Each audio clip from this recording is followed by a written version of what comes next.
Hey guys, tonight we're setting sail into the grimy, chaotic and absolutely miserable world of historical pirates, and fair warning, you probably won't survive this. You might be picturing wild adventures, glittering treasure chests, and a talking parrot on your shoulder. But the truth? It's darker, smellier, and filled with more screaming than you signed up for. So before you get comfortable, take a moment to like the video and subscribe, but only if you genuinely enjoy what I do here. And drop your city and the current time in the comments. I love seeing who's up late with me. Now, dim the lights, maybe turn on a fan for that soft background hum, and let's ease into tonight's journey together. It starts with a mistake, or bad luck, or maybe just being in the wrong place when the wrong ship docks. You're probably a sailor already, working merchant routes or hauling cargo through the Caribbean. Life isn't good, but at least you've got a rhythm. But then, a shadow appears on the horizon. A black flag, or maybe just a ship that looks like it's barely holding together but still moves like it's possessed. You don't get a chance to panic before cannon fire slams into your hull. Splinters fly like razors. Your captain's sheen screams, and then they board. Pirates aren't gentle. They scream curses, wave rusty cutlasses, and fire pistols that smell like burning metal and gunpowder. You don't fight back. Most don't. You drop your knife, raise your hands, and hope. Maybe they'll let you live. Maybe you'll get lucky. But lucky means something different out here. The luckiest get press-ganged, dragged onto the pirate ship, shoved below decks, and told their crew now, say goodbye to your old life. You've just been forcibly recruited into one of the most brutal jobs on Earth. They strip you of your clothes. Those belong to the pirates now. You're handed a crusty shirt, some pants that barely fit, and a pair of boots that squish when you walk. You're now part of the crew, which mostly means scrubbing decks, taking orders, and never questioning the guy with the biggest hat. Some men beg to join, hoping for gold and freedom. You didn't get that choice. You're still shaking from the attack when someone smacks you on the back and calls you green meat. It's not a compliment. Your first night aboard is miserable. The ship rocks endlessly like it's trying to fling you into the sea. You sleep on a damp board in a room that smells like moldy bread and sweat. Someone near you is snoring so loud you think they might be dying.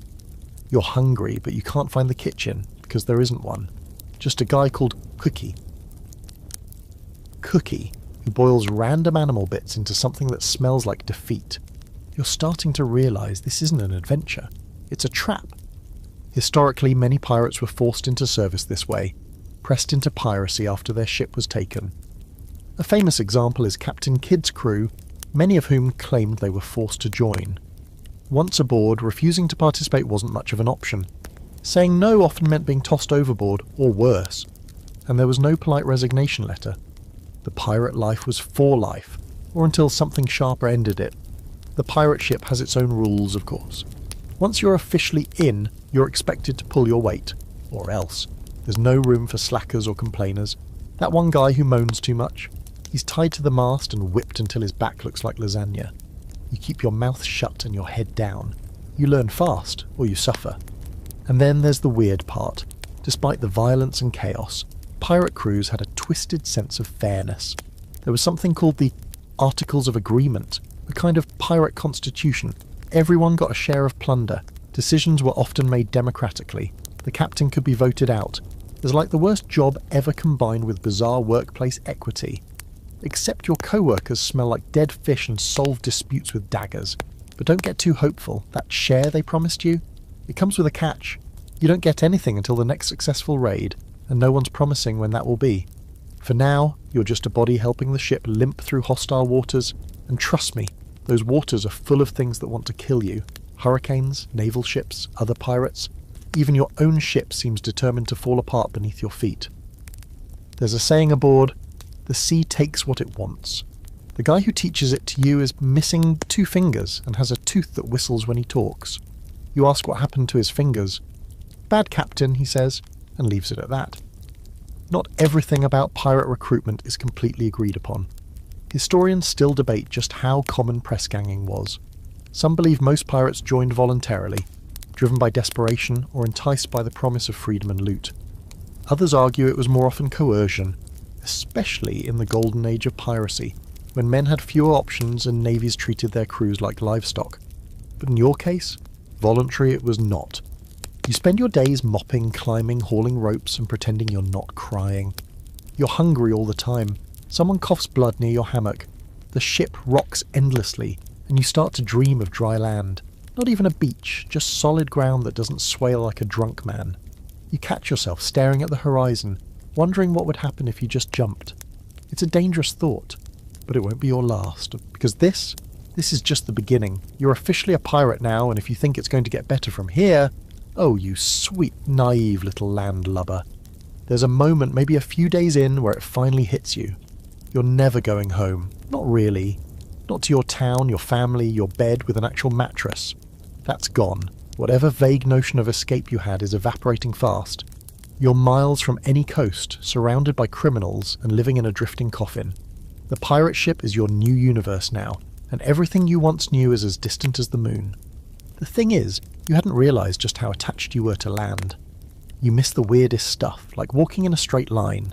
Grass, birds that don't screech, the taste of fresh bread, even the sound of distant church bells, the sort of thing you used to ignore, now haunts your memory like a lullaby you can't hum right anymore. The ship rocks constantly, and your legs never quite adjust. You stumble into walls, trip over ropes, and at least once a day you swear the floor is moving just to mess with you. Spoiler, it is.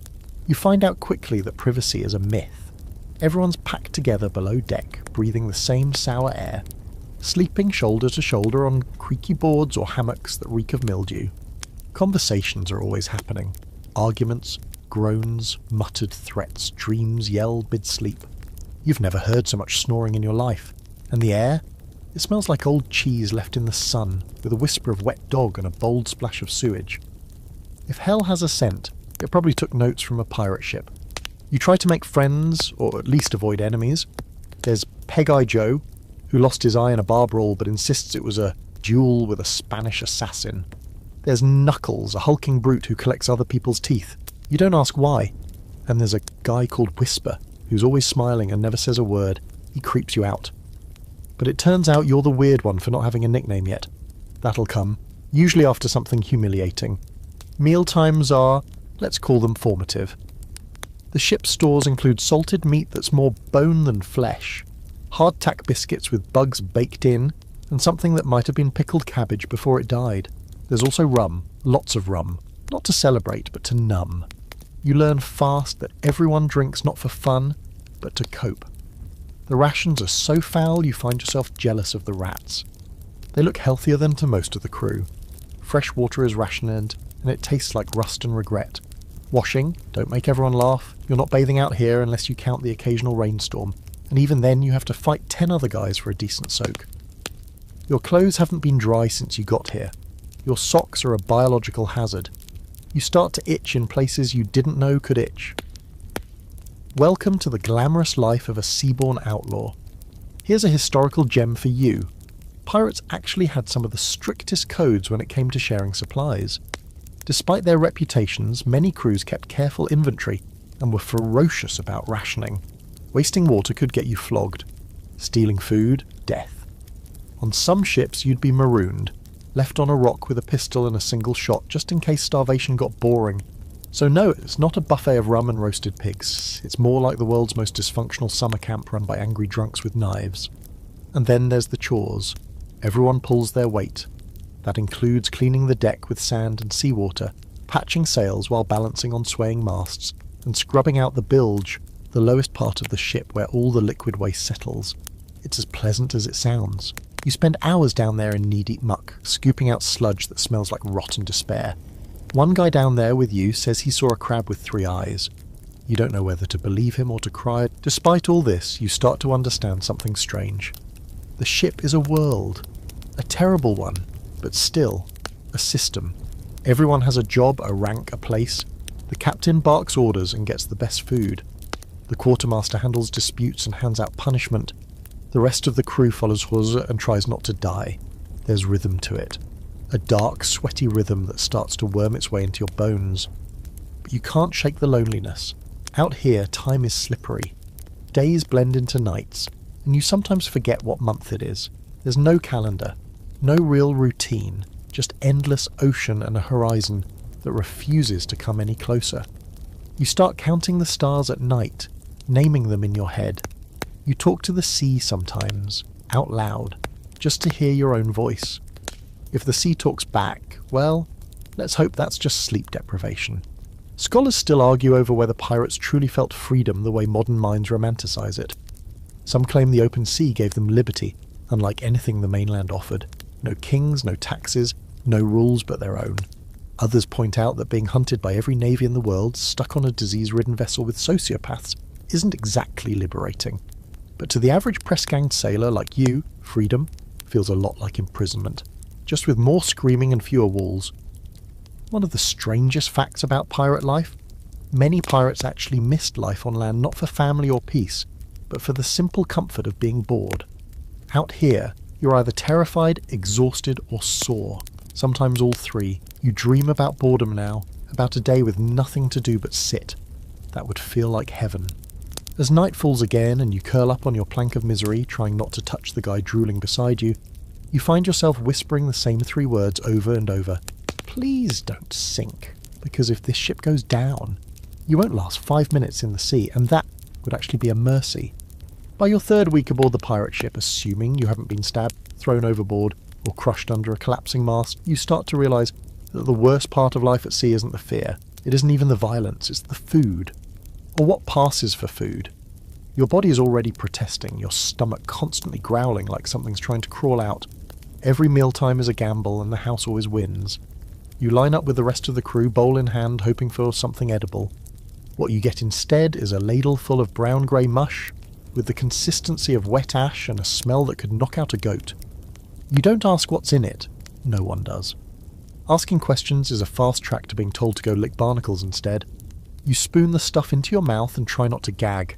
It's salty, sour and chewy in all the wrong ways. You chew on something crunchy and don't investigate. That way lies madness. Then there's the hardtack. It's the official bread of pirates and a cruel joke invented by some sadistic baker back on land. These flour and water bricks have been in the barrel so long they've fossilised. You try to take a bite and nearly chip a tooth. Eventually you learn the trick. Soak it in water or rum, then suck on it until it surrenders. Except even then it comes with a special surprise. Maggots. Little white ones squirming happily inside the biscuit like it's a spa. Some guys pick them out. Most don't bother. Protein's protein, right? Fresh food is a fantasy. The fruits and vegetables vanished weeks ago.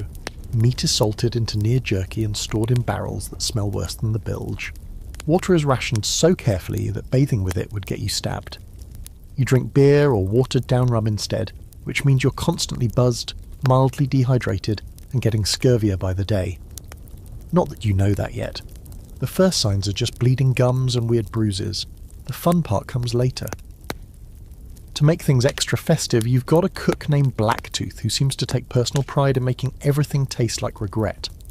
He's missing most of his teeth, including the ones in the back that make chewing possible. He uses a knife that looks like it was fished out of a volcano, and he seasons everything with something called ship's spice, which is probably just ground up rope and sea salt. He grunts at you if you ask for seconds, and he'll throw a ladle at your head if you criticise his stew. It still might be the most stable relationship on the ship. Pirates historically had a very real problem with nutrition. Their diet was severely lacking in vitamins, especially vitamin C. Scurvy was practically a rite of passage.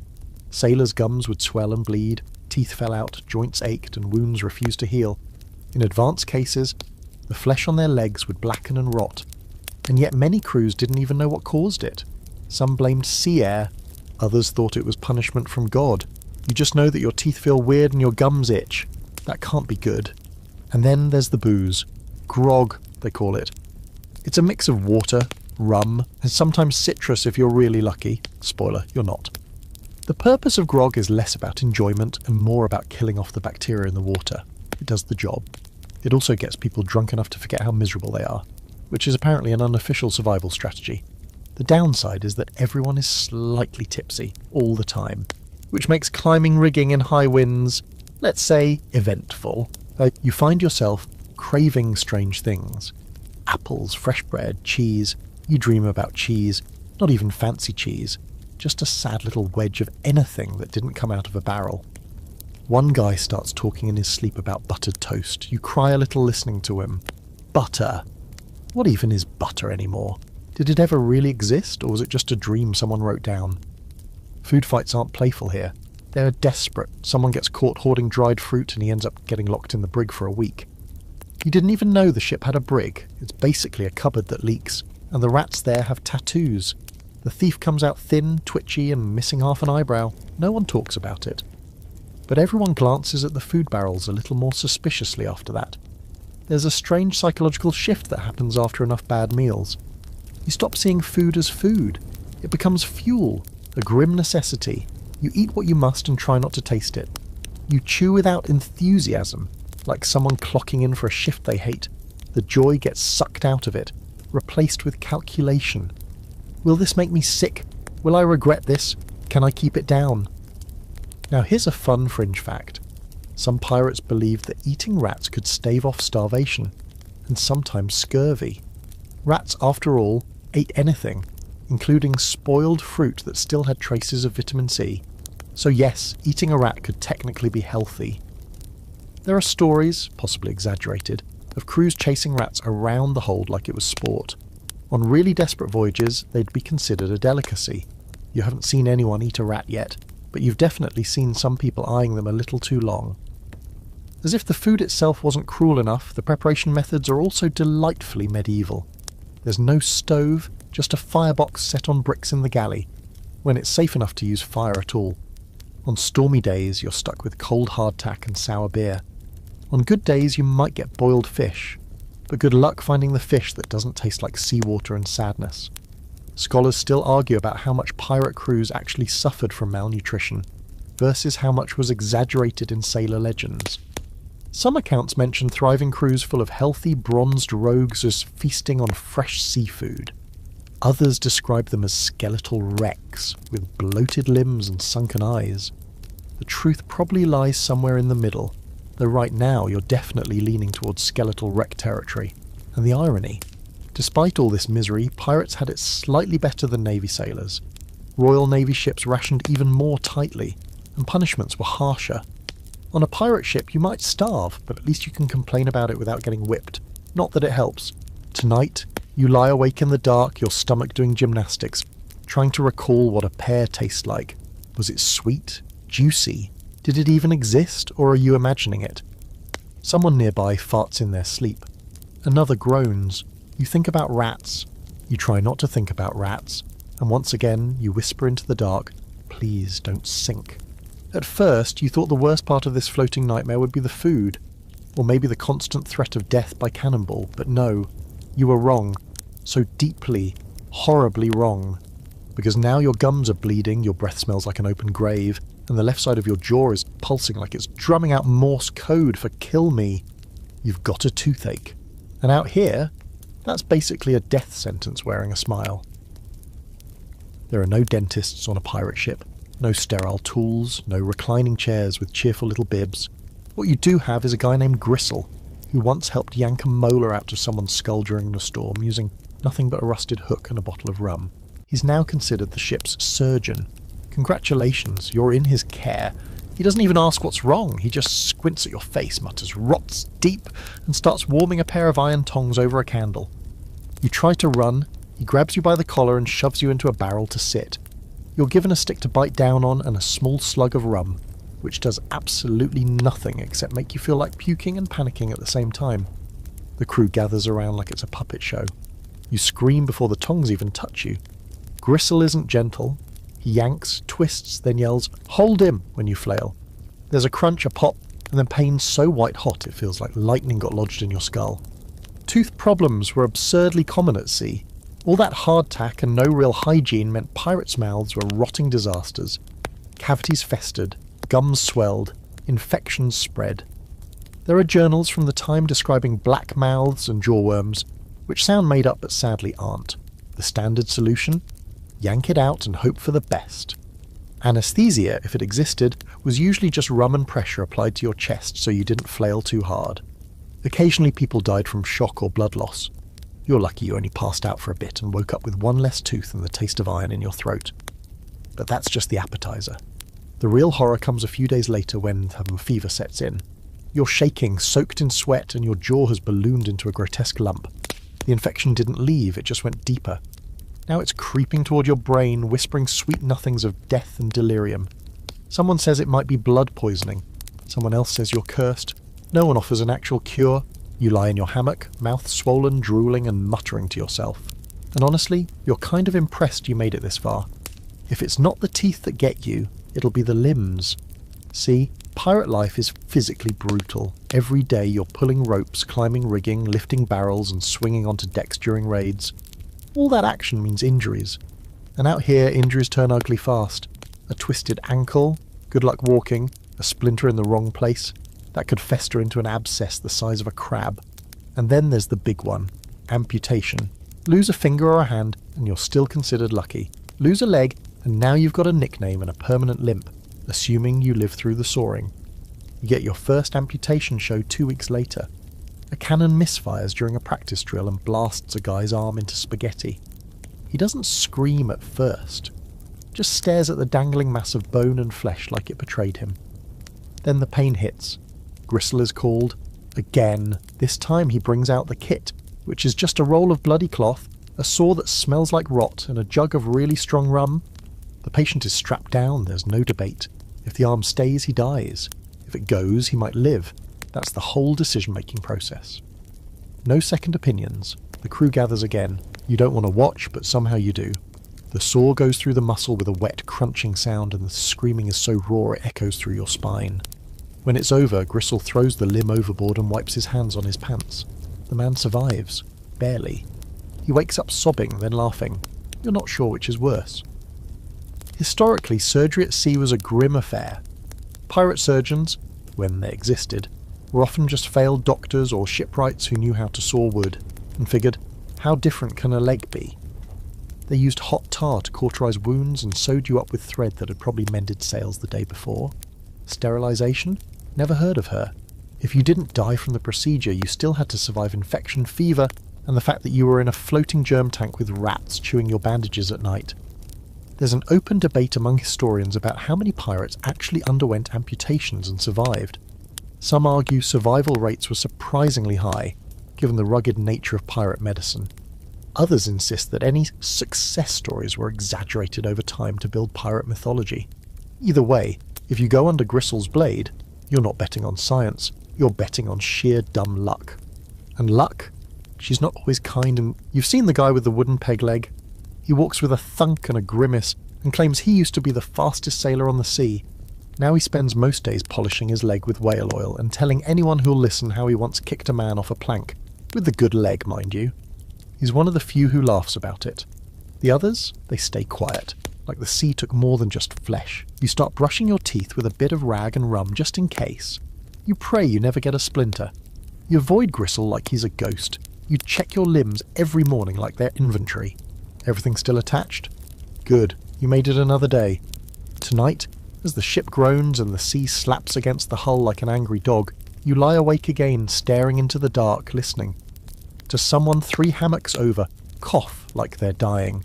And you think, this can't possibly get worse. You're wrong, of course. You thought pirates were lawless, wild, unhinged. And okay, some of them absolutely are. But here's the twist. Pirate ships have rules. Lots of them. More than you'd expect from a bunch of guys who can't spell authority without stabbing someone halfway through the word. They call it the code, and you better learn it fast, because ignorance isn't an excuse when the punishment involves whips, knives, or a nice, lonely island where you can die of exposure and regret. The code isn't written on fine parchment. It's not even nailed to the mast. It lives in memory and teeth-clenched whispers passed down like ghost stories with the blood at the margins. The first time you hear it, it's from the quartermaster, a scarred man with a voice like gravel and a nose that's seen too many arguments. He calls you and a few other recruits to the deck and runs through the basics like a schoolteacher who has already accepted your failure. Rule 1. Equal shares. Not exactly what you expected from a group of self-serving criminals, but pirates hate unfair captains more than they hate the Navy. When they take a prize, gold, food, weapons, whatever, it gets divided according to rank, but even the lowest deckhand gets something. No more of that you get paid in glory nonsense like back on merchant ships. Out here, everyone wants a cut, and God help you if you try to cheat. Rule 2, keep your gear in check. That includes weapons, clothes, and anything the crew depends on. Lose your pistol in a raid? That's 10 lashes. Let your powder get wet. 20. Forget to clean your musket.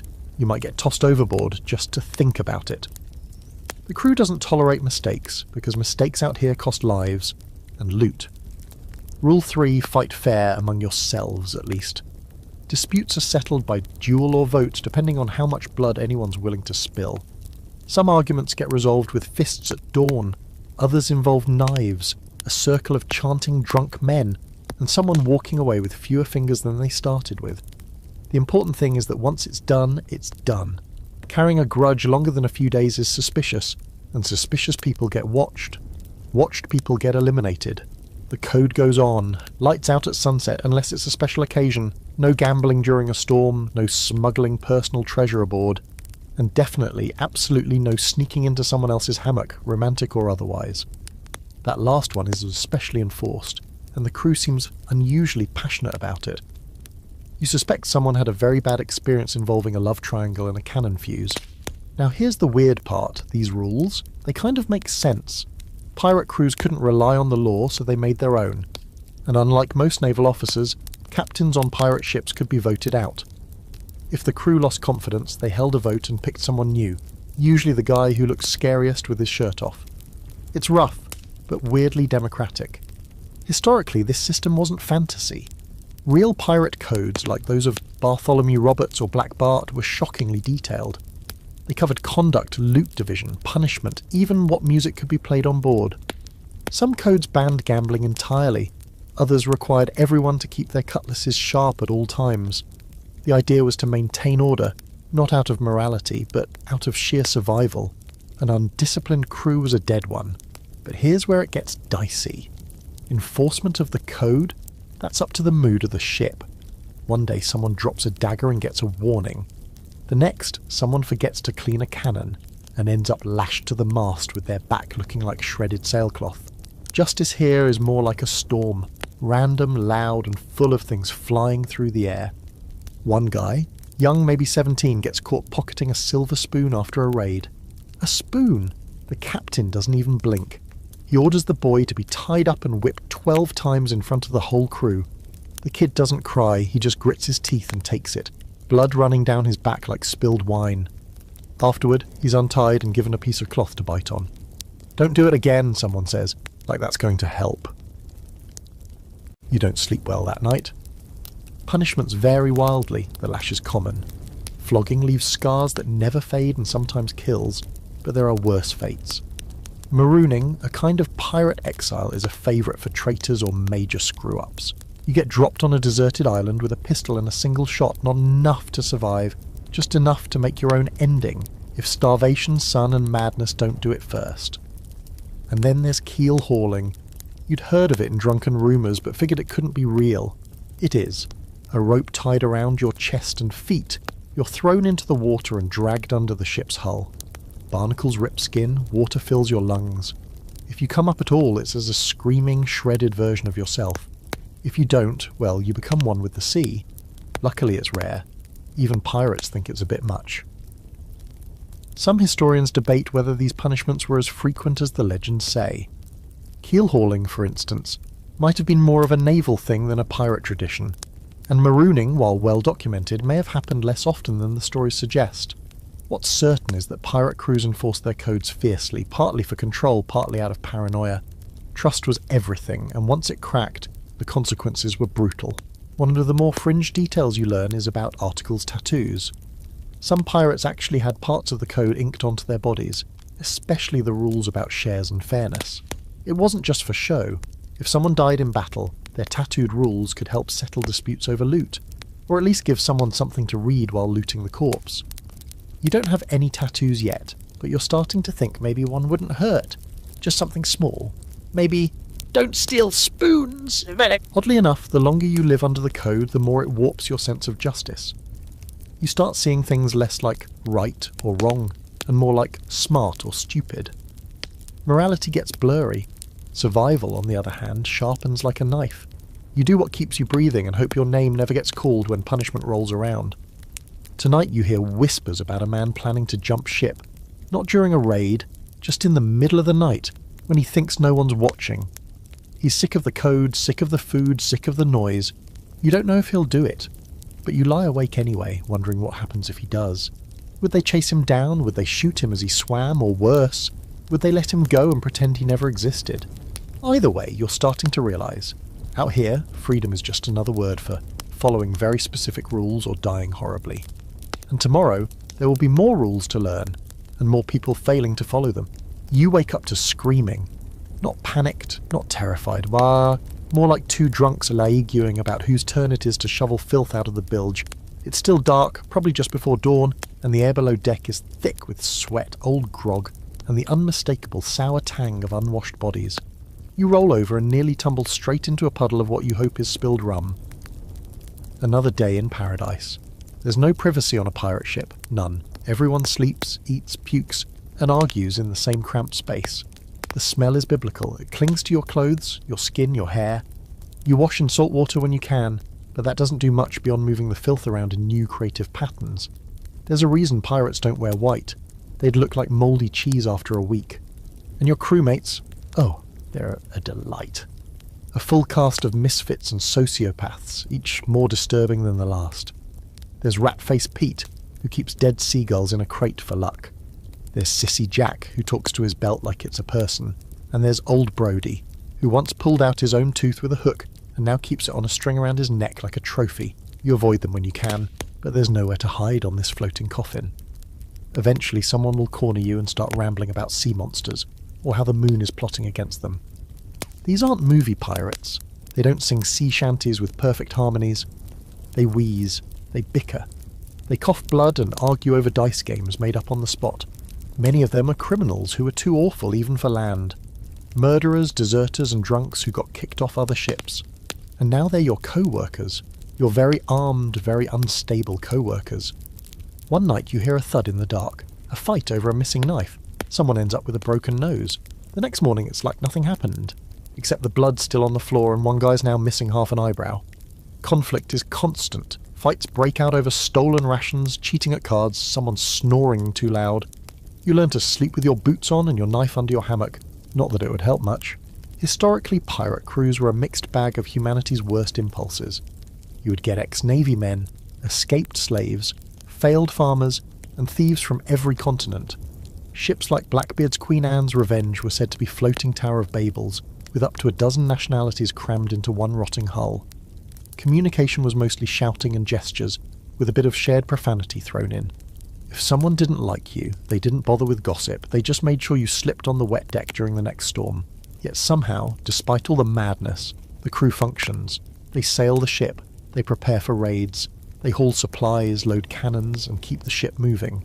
It's not order, it's survival instinct. Everyone knows that if the crew collapses, the ship sinks, so the rage and chaos get channeled into a strange sort of rhythm. You grow used to the screaming, the sudden bursts of violence, and the silent, grim camaraderie that follows. You may not like each other, but you all want to stay alive, barely. Here's something extra weird. Some pirates actually preferred life at sea because of this chaos. They liked that nobody asked about your past, that you could be a nobody one day, and the guy leading a raid the next. If you were tough, ruthless and loud, you earned respect, regardless of where you came from. There were even cases of black and indigenous pirates being treated as equals, at least more equally than on any land-bound society at the time. Not out of kindness, mind you, but practicality. Everyone pulls rope the same way when you're trying not to die. Still, there's a fringe belief among some sailors that the ship chooses who stays, that it eats the weak and keeps the wicked. A man who can't hold his liquor, who pukes at the sight of blood, who cries during storms. He's not long for this world. The sea wants hard men, or at least ones who can fake it. And some nights, lying in your damp hammock listening to someone cough their lungs out across the room, you wonder which one you are. One day you get paired with someone on deck duty, a guy called Elias. He's quiet, probably too smart for this life. He shows you how to tie a proper bowline, and how to judge wind shifts by watching the sails flutter. He smells like old salt and bad choices, but he doesn't talk to his shoes or carry seagull bones, so you latch on. It's the closest thing to friendship you've found here. Elias tells you stories.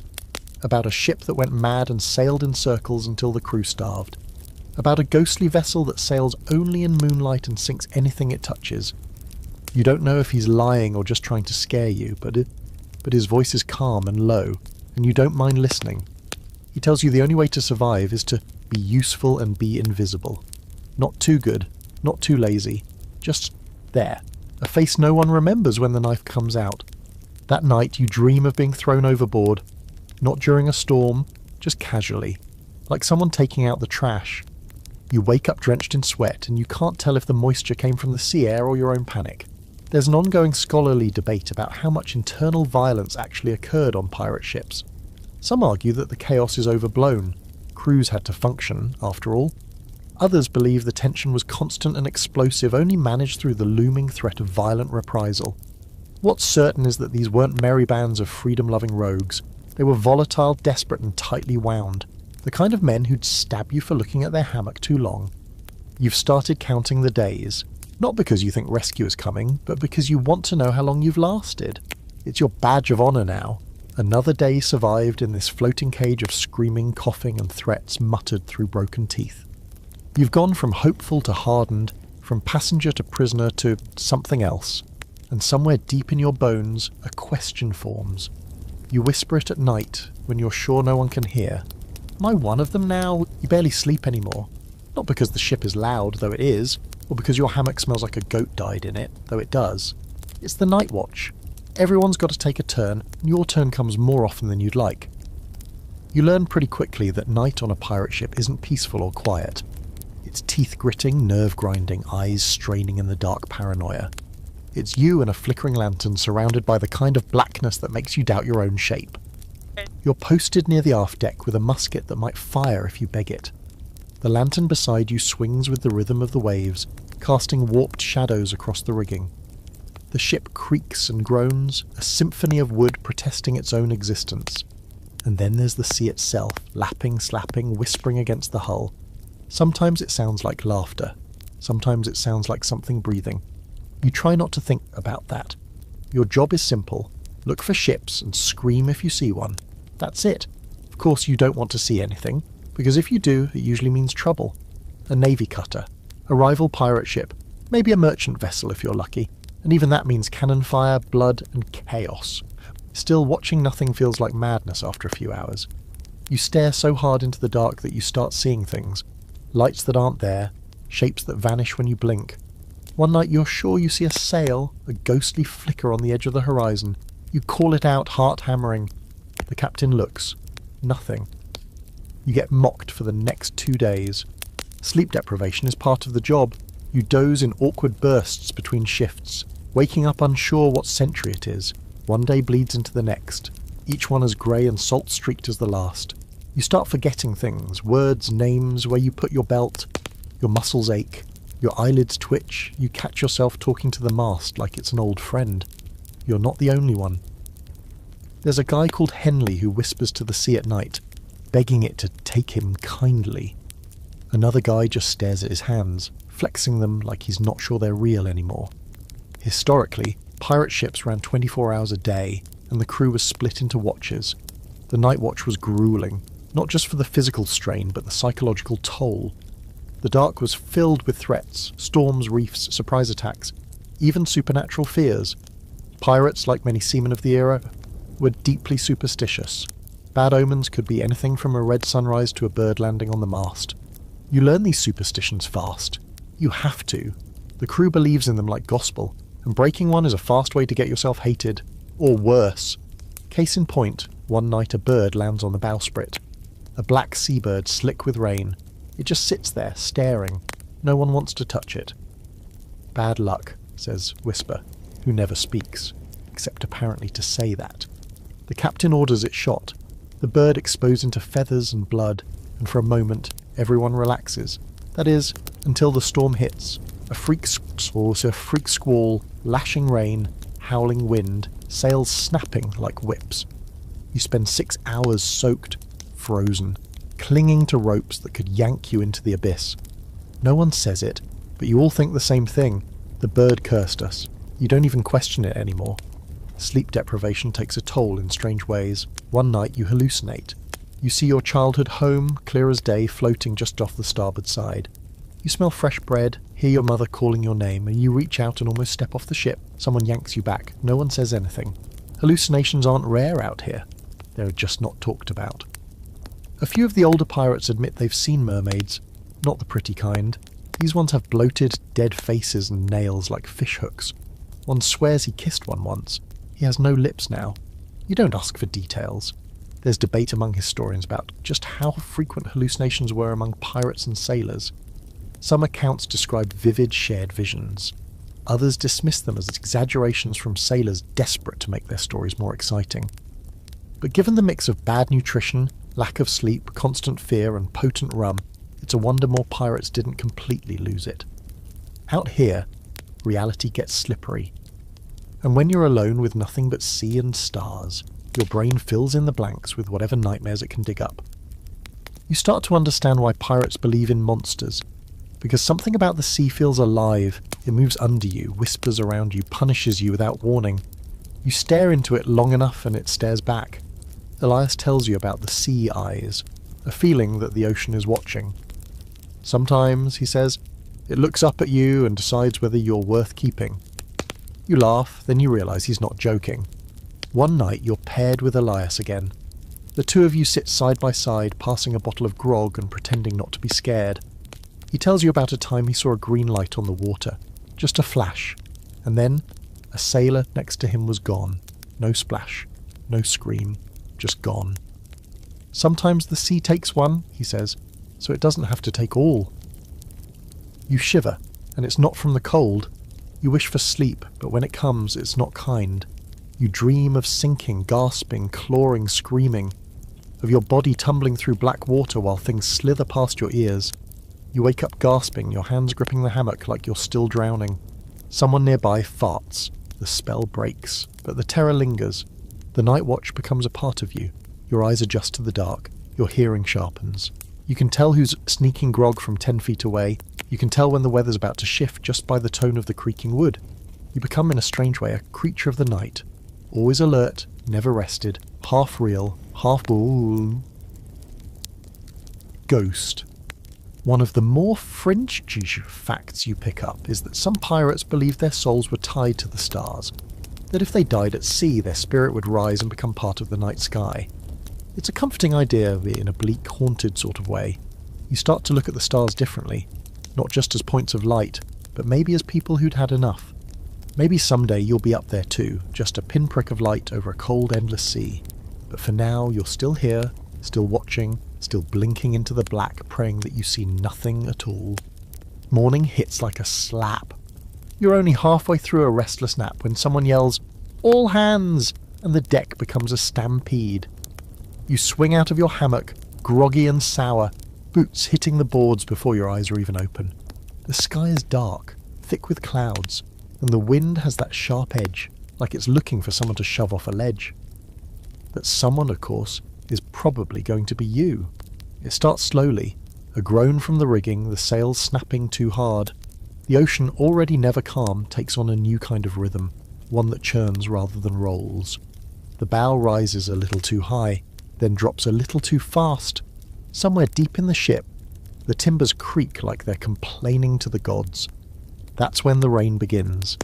Not gentle droplets, no, this is a vertical river, falling in sheets so dense you can't see 5 feet in front of your face. And with the rain comes the real enemy, the storm. You're yelled at to help secure the sails. That means climbing. That means clinging to ropes slick with rain and salt while the ship bucks like a furious animal.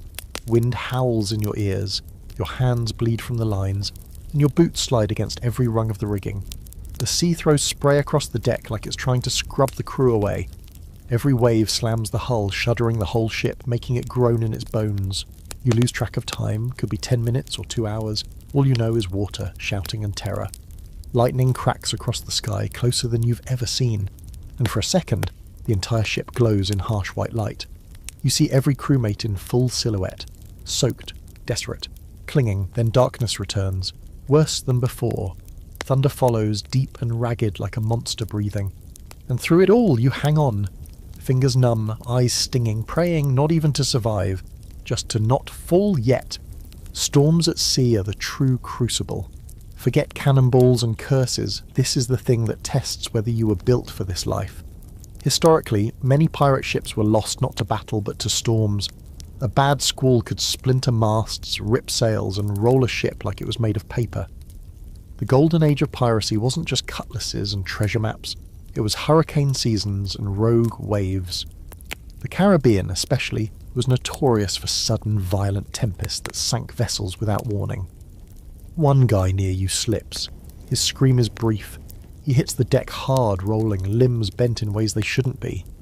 You think he's dead, but someone drags him below deck, shouting for the surgeon. You don't see him again that day, you don't ask. The storm gets worse. The captain barks orders that you barely hear.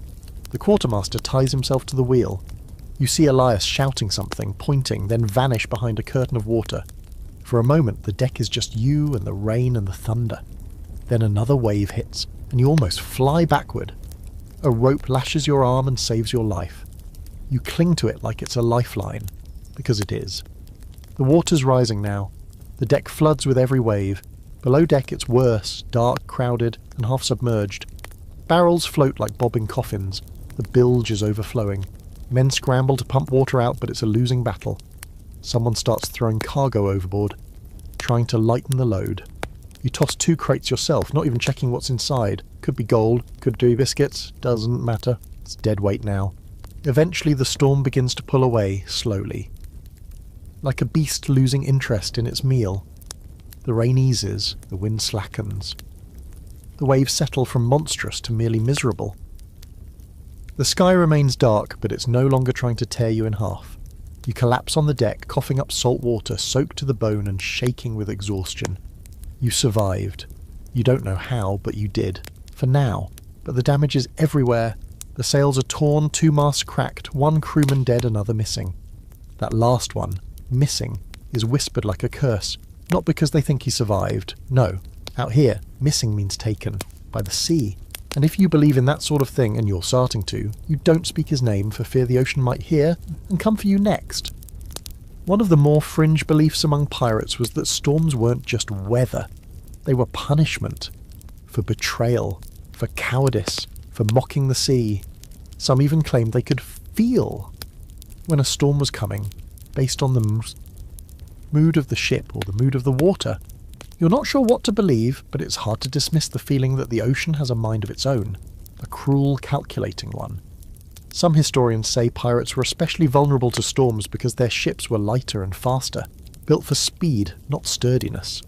Others argue that pirates were skilled navigators and storm dodgers, masters of reading wind and wave, but either way, even the best ship couldn't always win against nature's wrath. Storms didn't discriminate. Rich, poor, pirate, navy, they took who they wanted. After the chaos comes the work, hours of repairs, climbing back up to patch sails, securing cracked beams, hauling drenched supplies back into storage. No one rests, not really. You move like ghosts, drenched and grim, eyes hollow. The man who died is wrapped in canvas and weighted with stones. There's no ceremony, just a nod, a lift and a splash.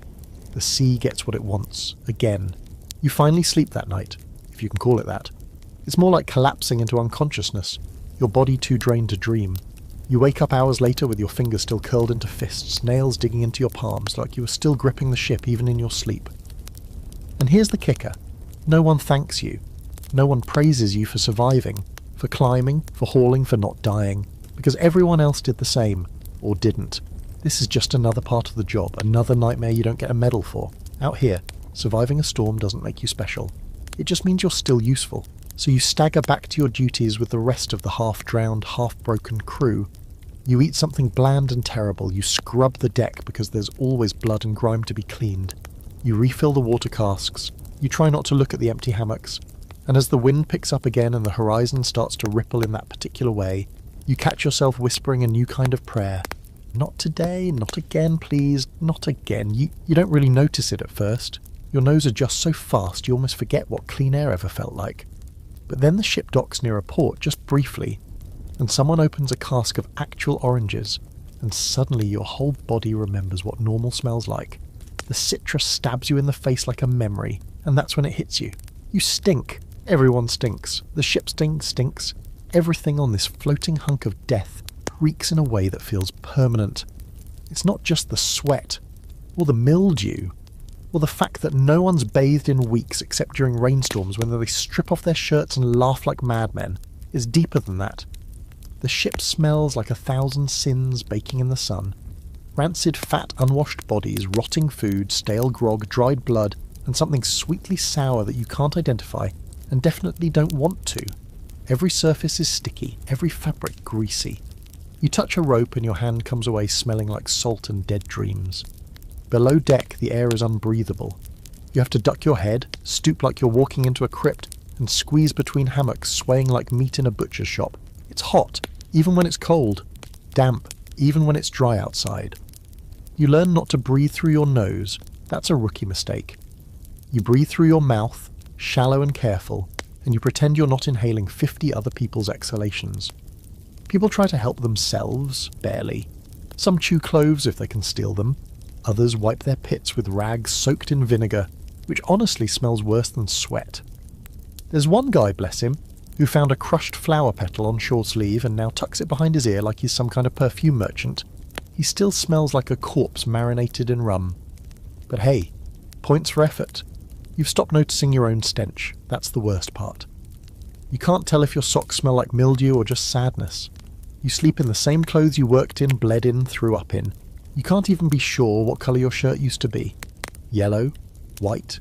It's grey now, stained with everything the sea has to offer. Your boots are permanently damp.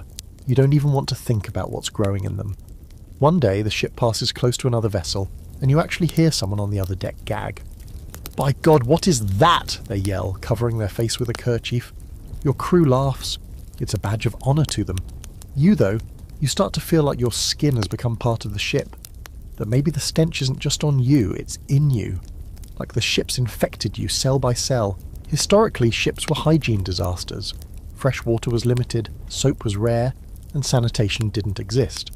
Pirates sometimes did better than Navy sailors, if only because they spent more time ashore and were less bound by strict routines. But that didn't stop the spread of lice, fleas, and disease. Your body is a war zone now. You itch constantly. You've scratched your leg raw more than once. One guy found a worm in his sock. Not a leech, a worm. You pray it never happens to you. You haven't properly defecated in private since your first day aboard. The toilet, if you can call it that, is a plank extended off the back of the ship with a rope to hold onto. You crawl out there, praying the ship doesn't jolt, pants around your ankles, wind howling, sea beneath you like a giant mouth. It's terrifying. One wrong move and you're food for sharks. Sometimes you hold it for days just to avoid the trip that, of course, leads to its own horrors. Constipation, gut pain, gas that makes everyone around you threaten murder. One crewmate, Jory, brags he once spent 5 minutes on the plank in a hurricane. Says it was spiritual. You suspect he's got brain damage. And the smell isn't just bad, it's dangerous.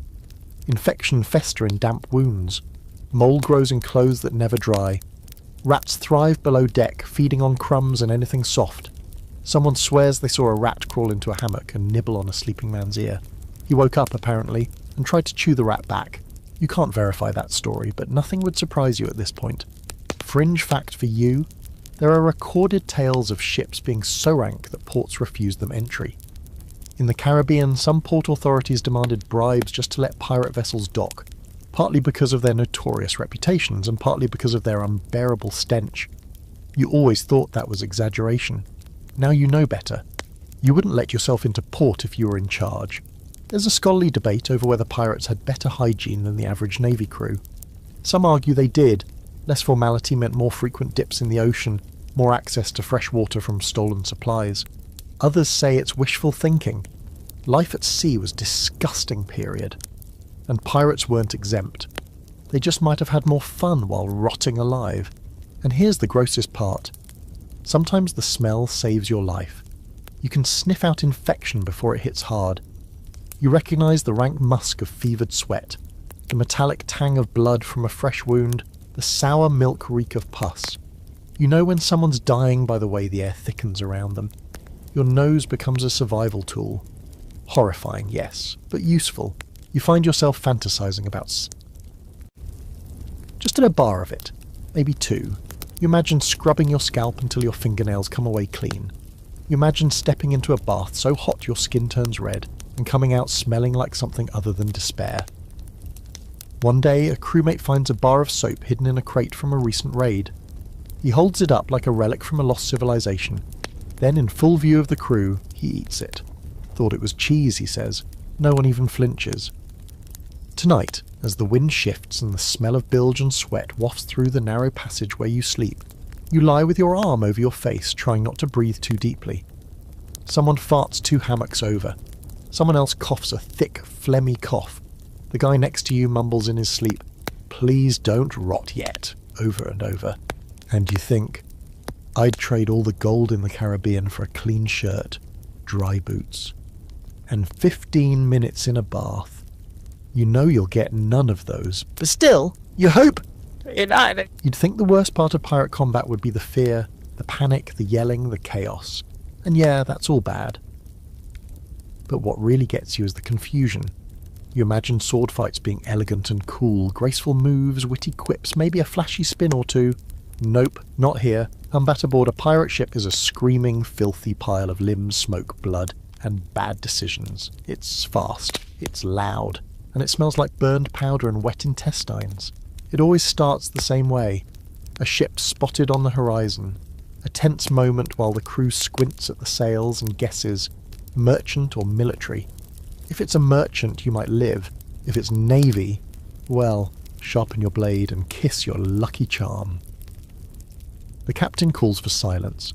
Everyone crouches, hides, waits. You slip behind a barrel, heart hammering, palms slick.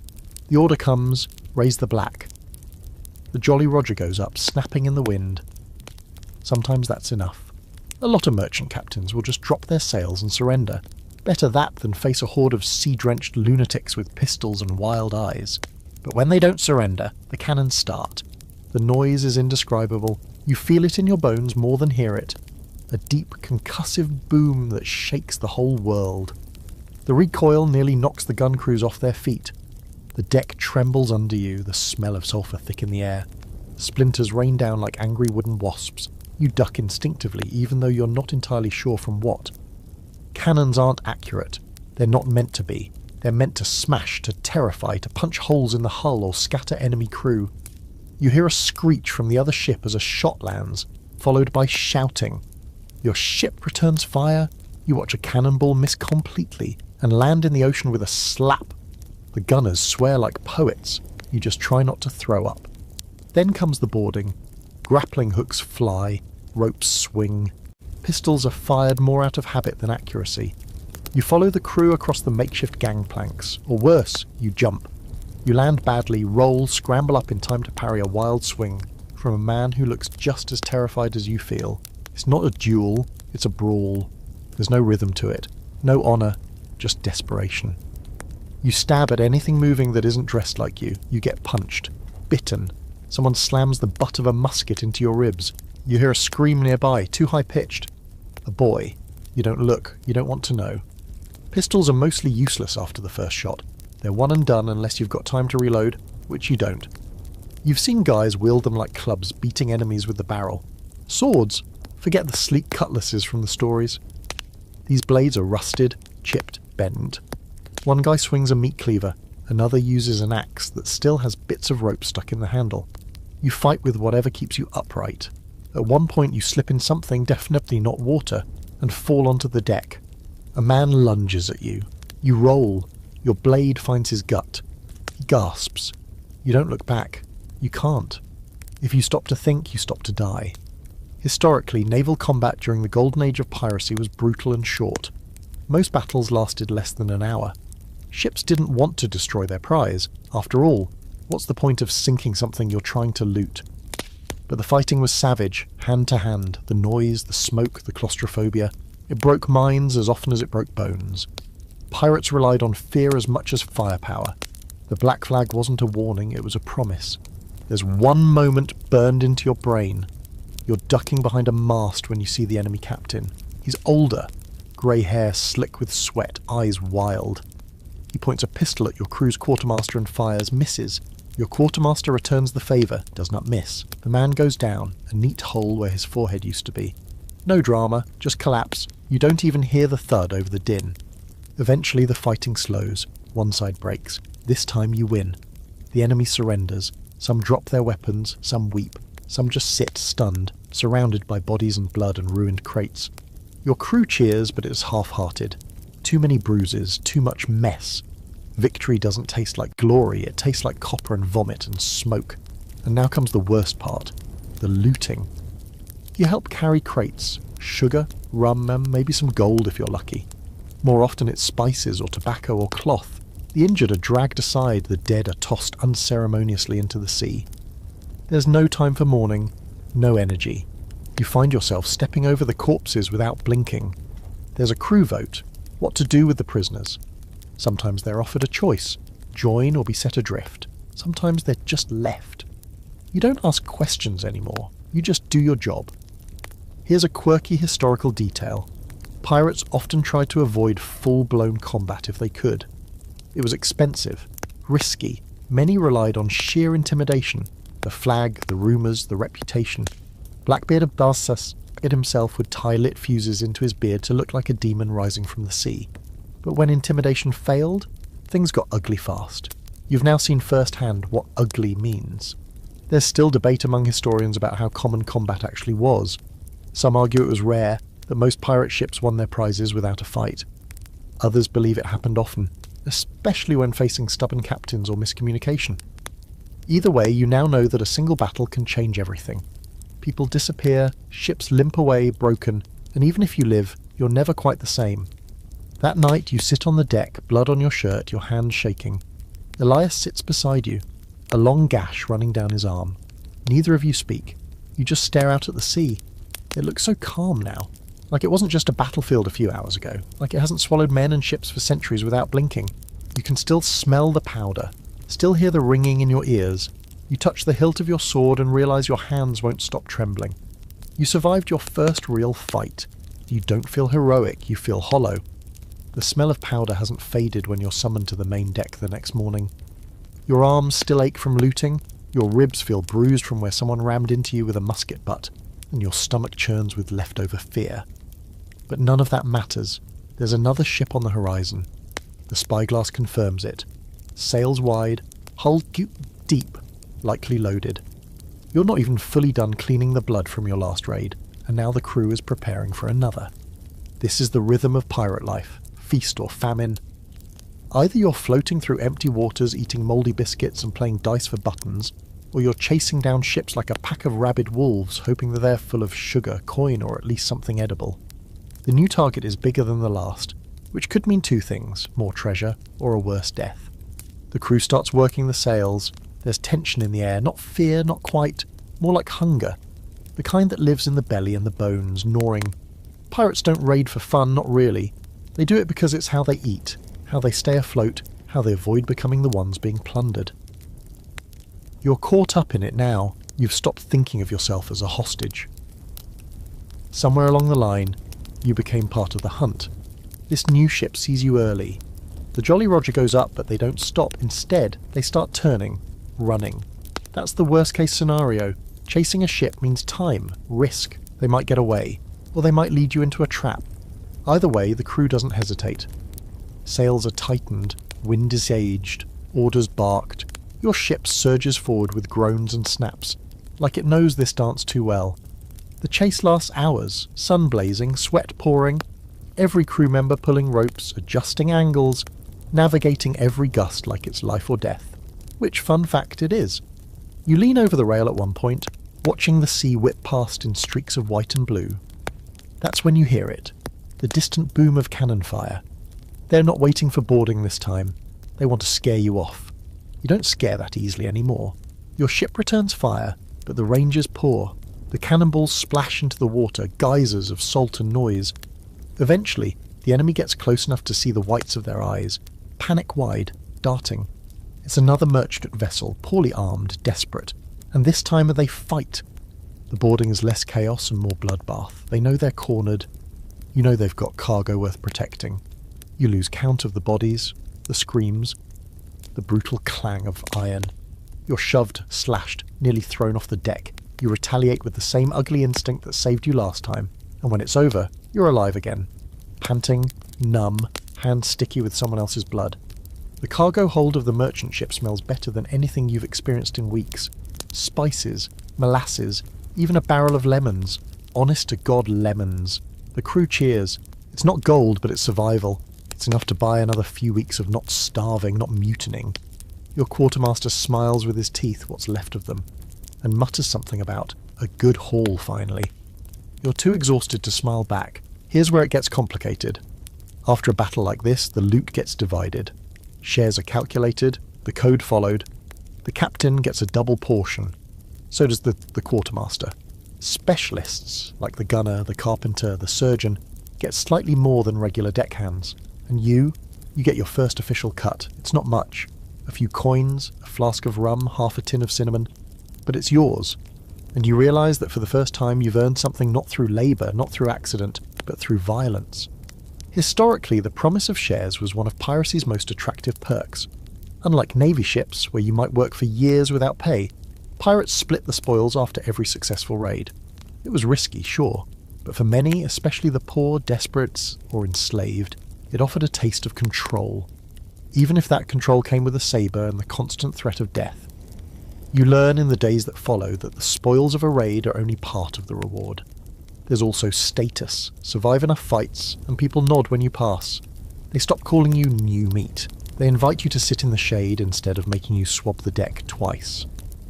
Elias claps your shoulder and calls you a proper dog of the sea. You don't correct him. But the flip side of success? Complacency. The ship grows fat with loot. The crew grows loud with drink.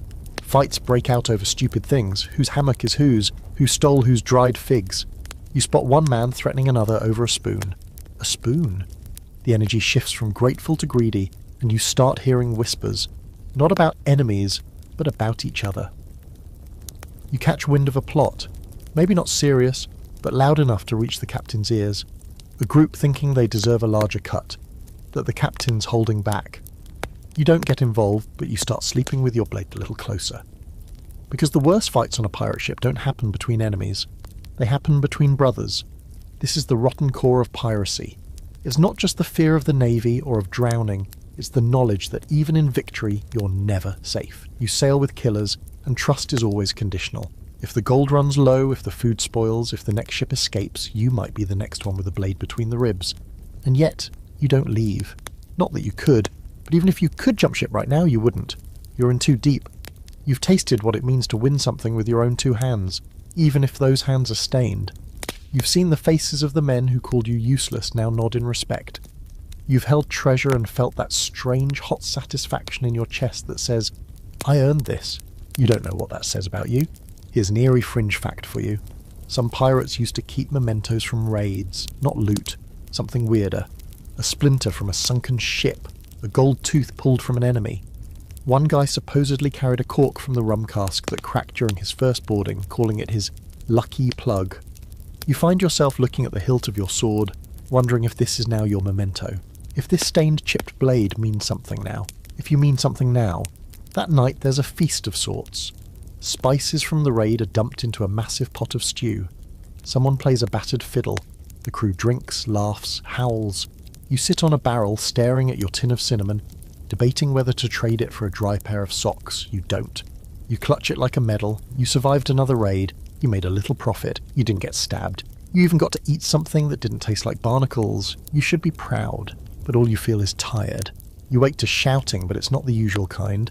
No drunken brawl, no barking orders from the captain, no gaggle of grog-soaked idiots arguing over dice. This shouting is sharper, colder, low, urgent tones passed around the deck like poison. You pull yourself up from your hammock, bones still sore from the last raid, and catch the word that always means trouble: mutiny. It's whispered at first, then louder, more confidently. You hear it from Brody, who usually talks to his belt buckle. You hear it from Rat-Faced Pete, who hasn't bathed in living memory. Even Elias gives you a look, tight-lipped and tired, that says something's happening.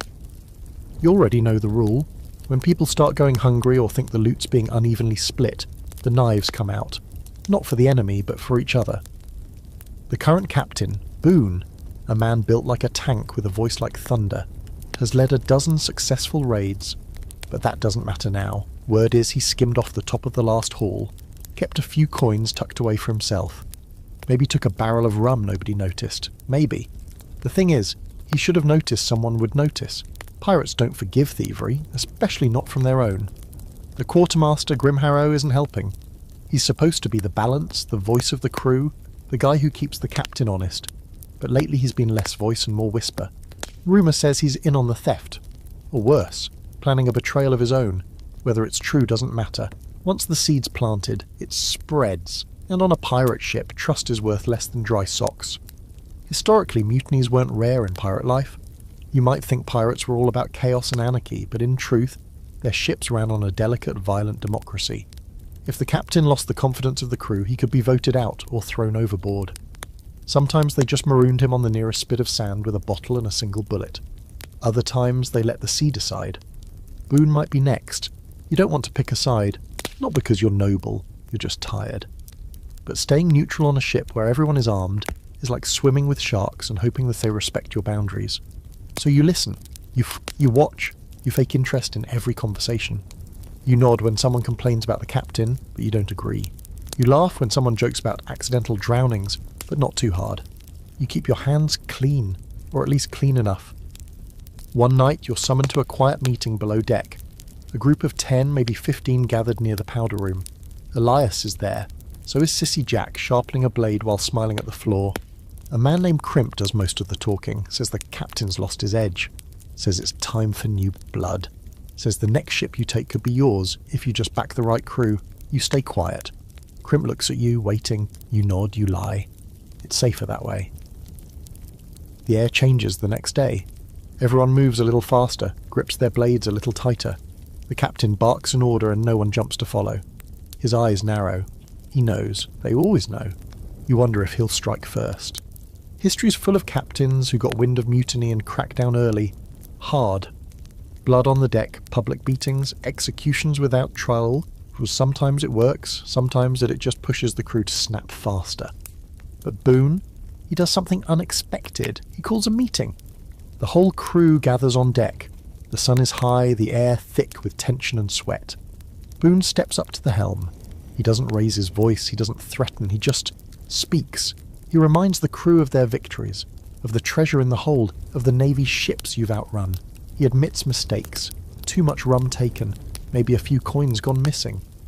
He swears it wasn't for greed, just poor judgment. He says you'll vote, no punishments, no blood. It's so calm, so unpirate that no one knows what to do. You vote. A scrap of cloth tossed into a barrel, black for keeping Boone, red for replacing him. You choose black, not because you like him, because you hate Crimp more. When the votes are counted, Boone wins, barely. Grimharrow smirks like he already knew. Crimp? He says nothing, just nods and walks away. But the next morning, Crimp's gone. Disappeared. No note, no witnesses, no splash in the night. Just gone. Some say he jumped. Others say Boone had him disappear. Elias doesn't say anything, just cleans his blade a little more thoroughly than usual. And so things return to normal. Oh well, more. But now every smile feels sharp. Every laugh has an edge. The crew is quieter, more watchful. The code still stands, but you've seen its limits. Democracy works here, but only until someone gets nervous, or ambitious, or bored. And you're learning fast that survival isn't about strength or speed. It's about knowing when to speak and when to vanish. There's an old superstition among pirates that you hear whispered now and then. Don't sleep near the ladder. It means you don't want to be the first one grabbed if someone needs a scapegoat in the night. You move your hammock the next evening, just in case. There's scholarly debate over how often pirate captains were deposed. Some claim it was rare. Most captains were too feared or respected to be challenged. Others point to accounts like those of Charles Vane, ousted by his own men for being reckless, or Edward England voted out for being too kind. The truth likely depends on the mood of the crew, the size of the loot, and the wind on a given Tuesday. As for you, you survived the mutiny that wasn't. But it leaves a mark. You've seen the cracks in the ship's foundation. You've heard the hunger behind friendly voices. You know now that the scariest enemy isn't the Navy or a storm. It's the man who stands beside you, smiling while he counts how many steps it would take to throw you overboard. There's a saying on the ship now, half joke, half threat. You ain't a real pirate till your teeth fall out. You hear it the first time when someone spits blood into a barrel, his gums looking like chewed velvet. The man grins, well, grimaces, and someone nearby mutters, "Ah, the scurvy's got him." Everyone laughs, but it's that brittle, tight kind of laugh that people use when they're trying not to imagine the same thing happening to them. You've stopped laughing at anything related to disease. Scurvy doesn't come on like a thunderclap. It creeps. First you bruise easy, then your joints ache, then your gums swell and your breath could drop a man at 5 paces. When your teeth start to wiggle, really wiggle, it's like your whole face is trying to fall off. You can't eat right. You can't sleep without biting your tongue. You mumble when you speak because everything inside your mouth feels like it's about to melt. You've seen men try to tie their loose teeth back in with string. You've seen men pull them out with their bare fingers. You do not want to join that club. The worst part, you know exactly why this is happening. Everyone does. You haven't seen a fruit since the lemon barrel ran out 2 raids ago. That tiny burst of citrus was heaven. Pure, acidic salvation. But it was gone in a week, and you're back to sucking salt and crunching biscuit beetles. The cook tried to pass off moldy onions as a cure, but one guy almost choked to death when it squirted in his mouth like a rotted jellyfish. That was the last time anyone trusted the onion cure. Historically, scurvy was the bane of long voyages, especially in the age before vitamin C had a name. Pirates knew the signs, swollen gums, weakness, bleeding from places that shouldn't bleed, but they didn't always know the cure. Some guessed right with citrus or pickled vegetables. Others just hoped they'd raid a port before their bodies gave out. You're hoping someone finds a single blessed lime in a barrel of fish hooks.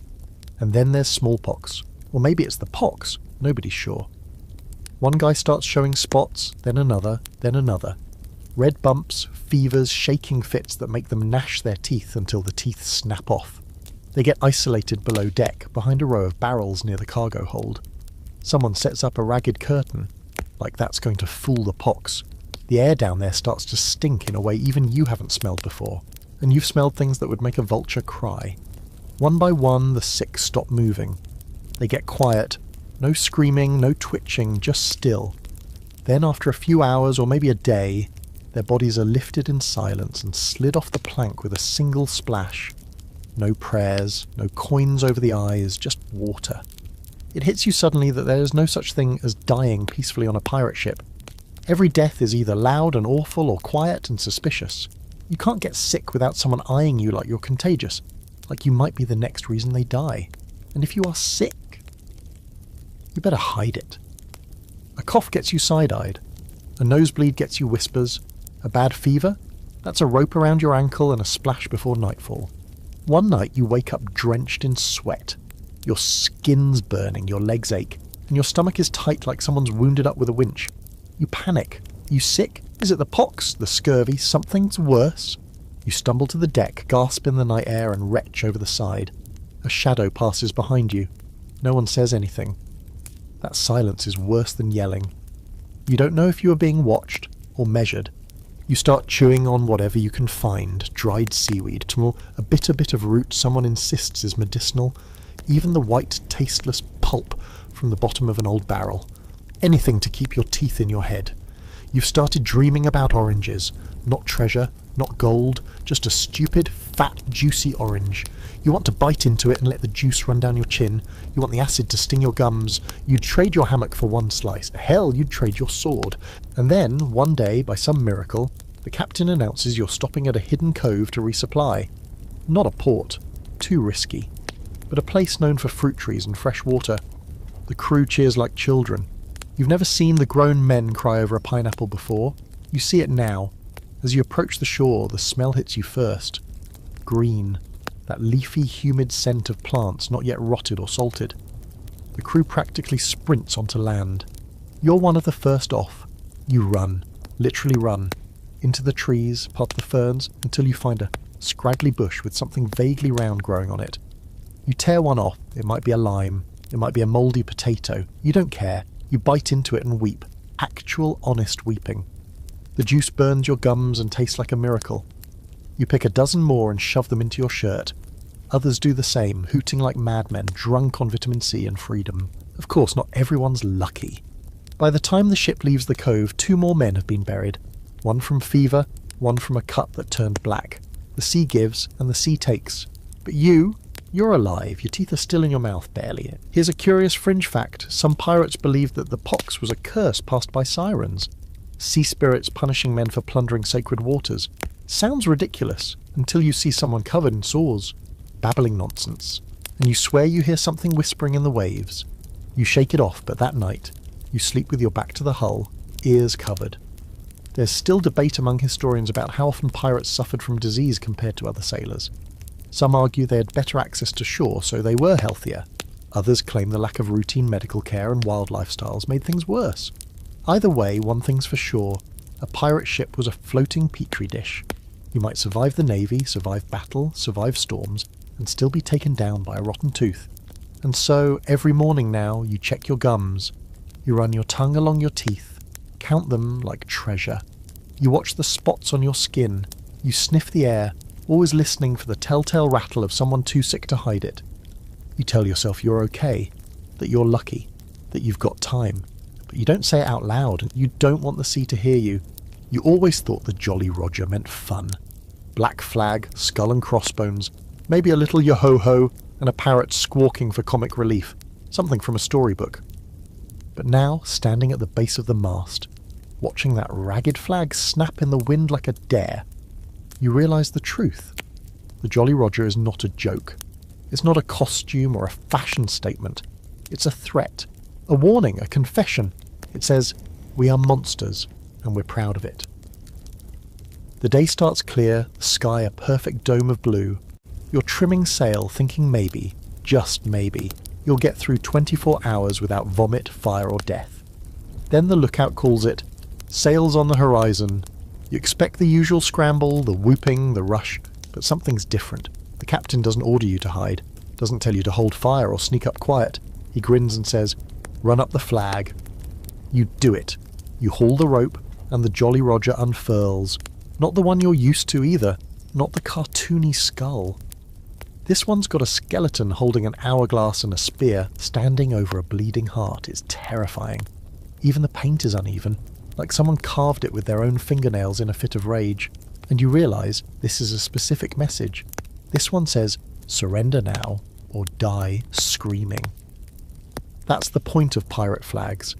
Every symbol has the meaning.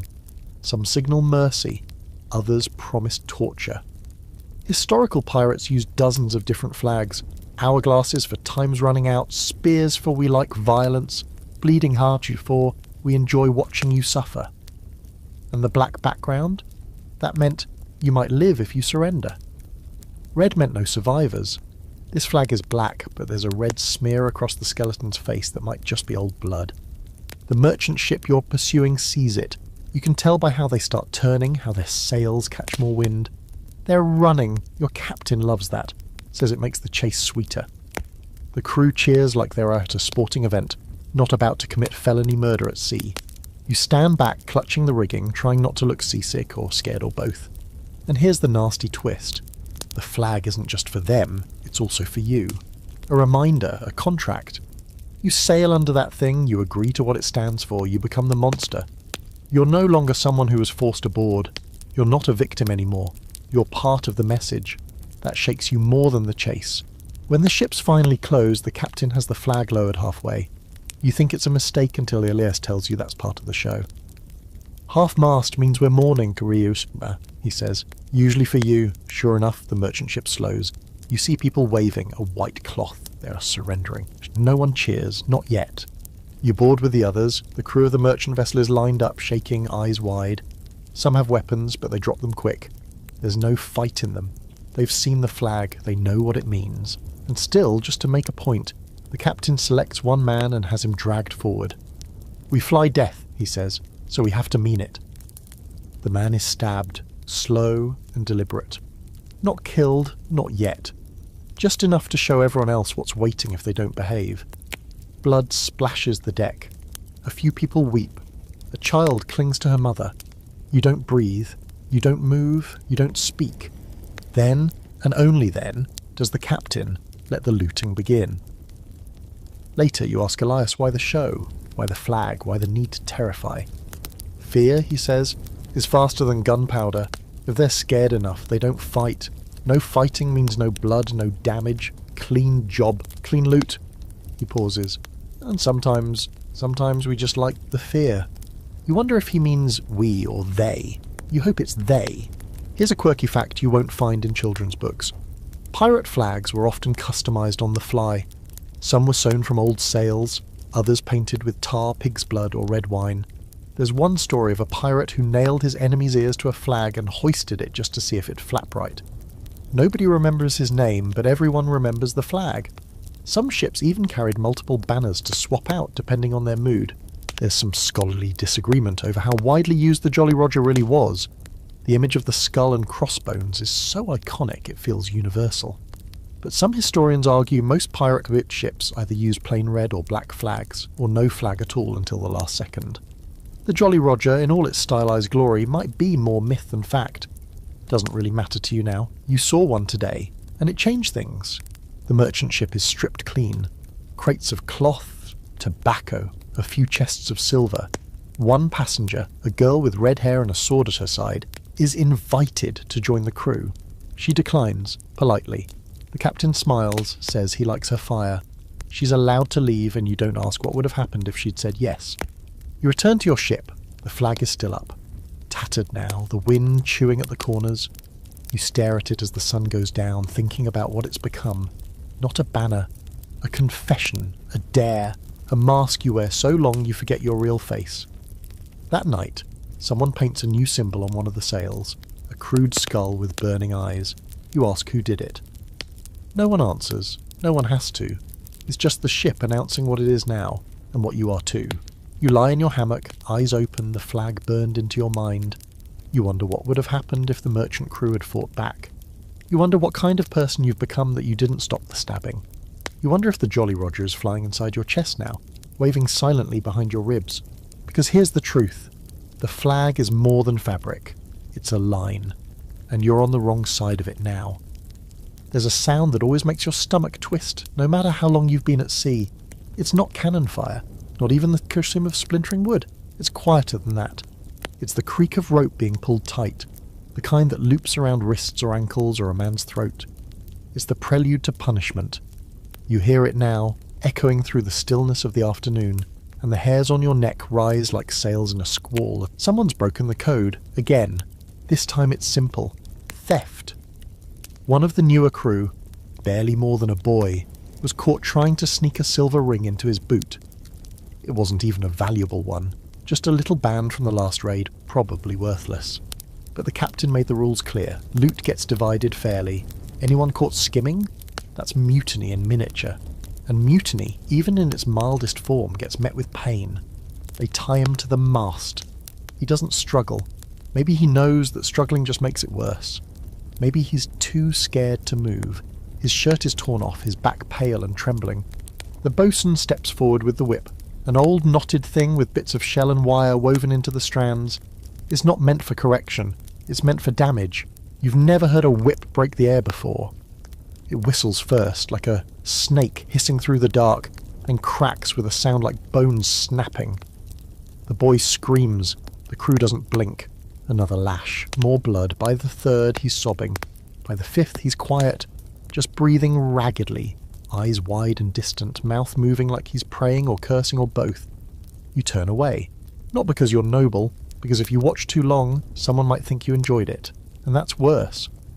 On a pirate ship, too much sympathy is weakness. Too much interest is sadism. The safest thing is detachment. So you walk to the rail and stare out at the sea, pretending the salt wind stings your eyes. Pirates were brutal, but they weren't lawless.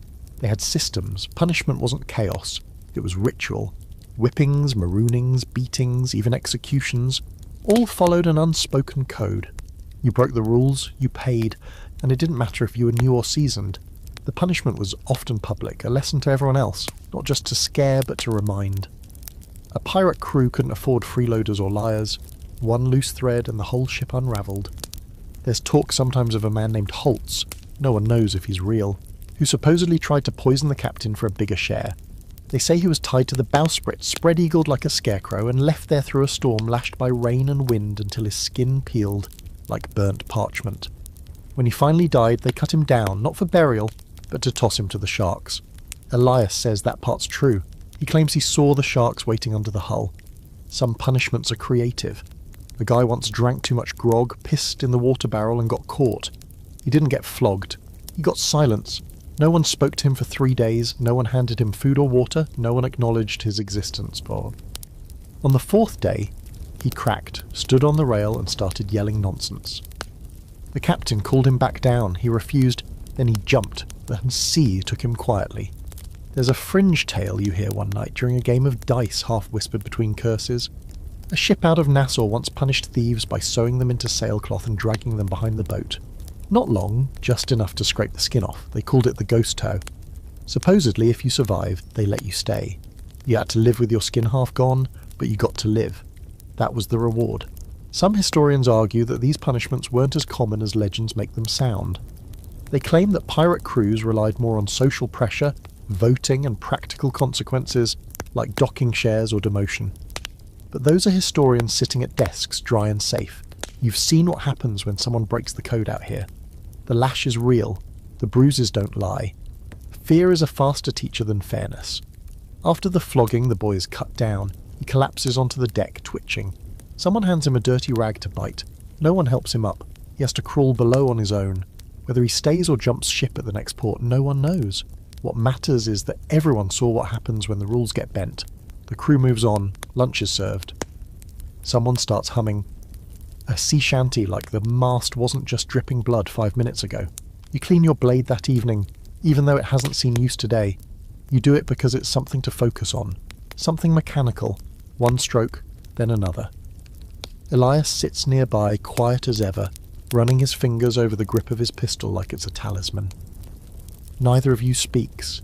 You've learned by now that the worst wounds aren't always from battle. Sometimes they come from inside, betrayals, whispers, quiet cruelty. There's no honour in watching someone bleed out for a ring. There's no pride in tying a man to a mast. But there's survival. And in pirate life, survival always wins. There's an eerie moment after nightfall. The ship rocks gently, moonlight slipping across the deck like spilled milk.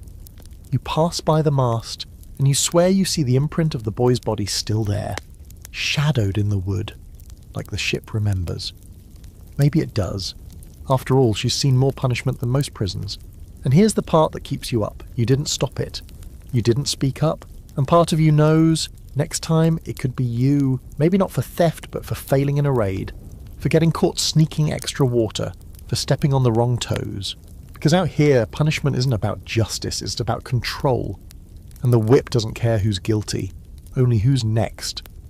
Shore leave isn't a reward. Not really.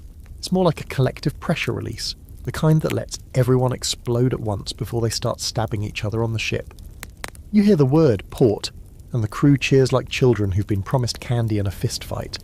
The ship changes course and suddenly everyone starts preening, brushing knots from their beards, trying to bleach sweat stains from their shirts, and swapping out boots full of seawater for ones that only smell mostly like dead fish. You can't help it.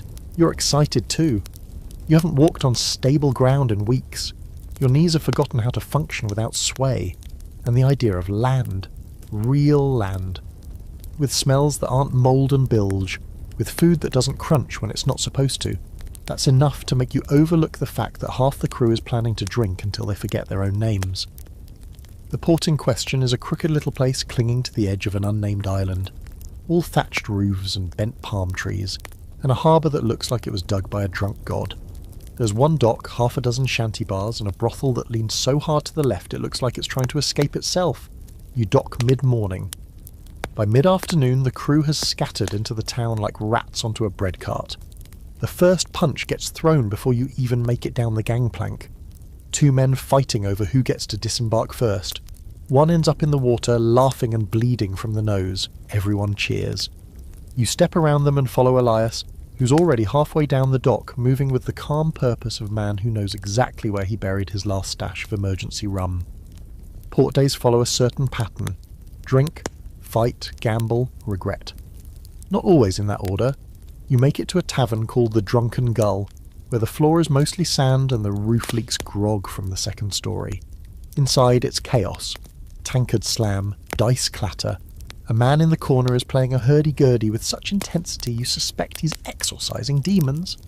You get handed a drink that smells like it was strained through a cannonball. You drink it anyway. By your second cup, things get hazy. By your third, you've arm-wrestled a man twice your size and won purely by sneezing mid-match and distracting him. By your fourth, you've lost your boot in a dice game. Not the pair, just the left one. You don't even remember taking it off. Historically, pirate ports were melting pots of debauchery. Nassau, Port Royal, Tortuga, names whispered with equal parts dread and delight. They were places where pirate ships could resupply, unload stolen goods, and more importantly, let their crews go wild. Tavern owners welcomed them for the gold, locals tolerated them for the chaos, and the pirates, they came for everything the sea denied them: food, flesh, and forgetfulness. You stumble outside around dusk. The air smells like fire, sweat, and sweet tobacco. Somewhere nearby, someone is being serenaded very badly. A man runs past with no pants. Another walks behind him, calmly holding the pants like a trophy. You turn and see Elias sitting on a barrel, feeding crumbs to a chicken he insists is named Morris. You don't question it. You're too drunk to spell chicken. The brothel is easy to find. Just follow the trail of broken glass and laughter. You don't go inside, but plenty of others do. You hear the creaking walls from the street, the moaning, the occasional scream. It's not all pleasure. Pirates often confuse lust with ownership, and not all encounters are consensual. That part never makes it into the sea shanties. You feel a little sick, and not just from the rum. Here's a bizarre little fact you overhear from a drunken sailor. There's a port where they train parrots to mimic coins clinking in a purse, just to lure pirates into gambling halls. Another sailor claims there's a house that lets you pay in teeth. Both men have black eyes. You don't doubt either story. Later, you sit in the sand outside a shuttered bakery, cradling your head. The stars are blurry, your stomach is a mutiny all its own. You hear a familiar whistle and look up to see one of your crewmates being chased by a mob. He's laughing. They're not. You decide not to get involved. A lesson you've learned well. If it's not your blood, it's not your problem. As the night stretches on, the streets get quieter. Fewer shouts, more groans. You pass by a man asleep with a chicken on his chest and 2 gold coins balanced on his eyes. Not dead, just hopeful. Someone plays a sad tune on a fiddle, the notes rising into the night like ghosts. You sit beside a barrel and finally throw up everything you've eaten in 2 days. It feels like freedom. Scholars debate whether shore leave was truly as wild as the legends say. Some argue the stories were exaggerated, tall tales passed around to make pirates seem more fearsome or more fun. Others point to official records from governors and merchants that describe drunken mobs, fires, and even full-blown riots. From where you're sitting, wiping your mouth with a sleeve that smells like fish and blood, it all feels pretty accurate. You wake the next morning on the deck of the ship. You don't remember getting there. Elias is next to you, holding Morris in his lap. "You bought him," he says, deadpan. "Said you wanted a conversation partner." Morris squawks and immediately poops on your leg. You nod, accepting your fate. The crew trickles back throughout the day, limping, groaning, bragging. One man's missing a finger. Another has a new tattoo that says freedom in backward letters. The captain counts heads, nods once and says, "Set sail." No one asks where. No one questions the decision. Shore leave is over, the sea calls. You haul lines with shaking hands and a pounding skull, knowing you won't see land again for weeks, maybe months. As the port fades behind you, someone starts singing. It's a slow song, not a cheerful one. A tune about death and salt and lost gold. The crew joins in. You hum along even though your throat feels raw. Morris flaps his wings and settles on a barrel. You're back at sea. And somehow, despite the bruises and the hangover and the suspicious pain in your right knee, you already miss land. Treasure. That's the word that got you here, right? Not freedom, not rebellion, not life on your own terms. Treasure. Shiny gold coins, glimmering necklaces, crowns from fallen kings tucked into velvet-lined chests. Every tale you ever heard growing up dangled that word in front of your face like bait on a hook. But now, after months aboard this cursed ship, after blood and bruises and chewing your own sleeve to stop your teeth from chattering through storms, you've realised a brutal truth. There is no treasure. Not the kind you imagined anyway. You're in the hold right now, helping Elias sort through your latest haul. The big score. A sugar bark seized 3 days ago, after a decent chase and an unimpressive fight.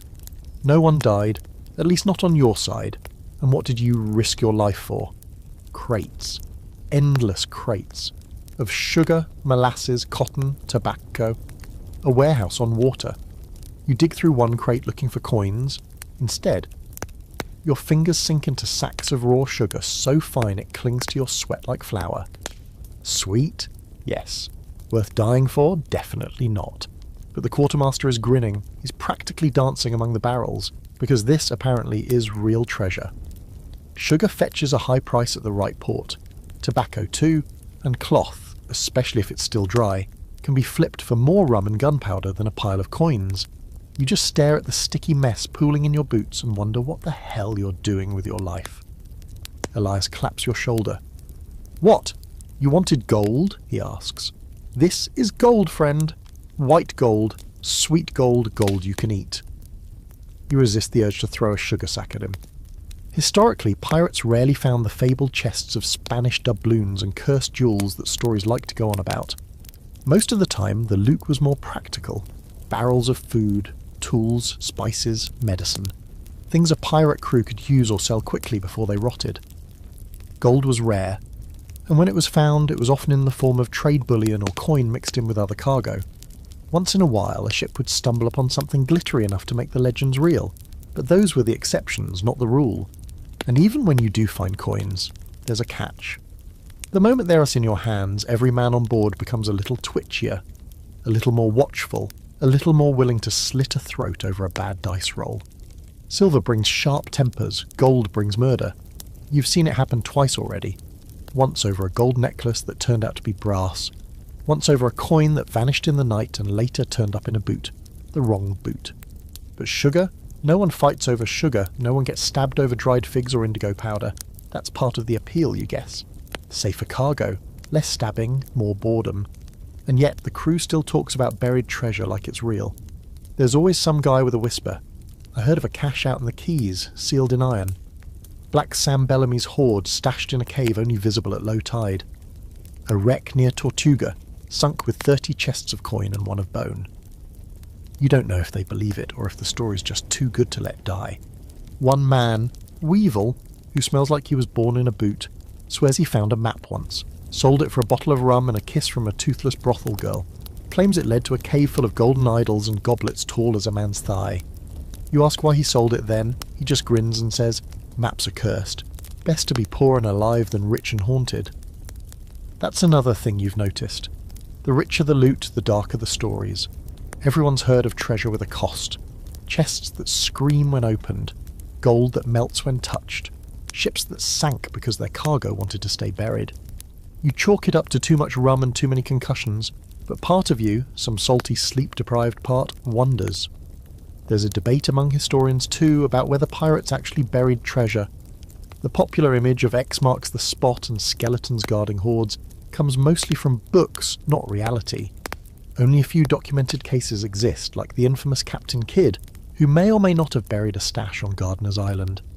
Most pirates spent their loot fast. Booze, women, bribes, repairs. There was no point in saving when tomorrow you might be floating in the sea with half your face gone.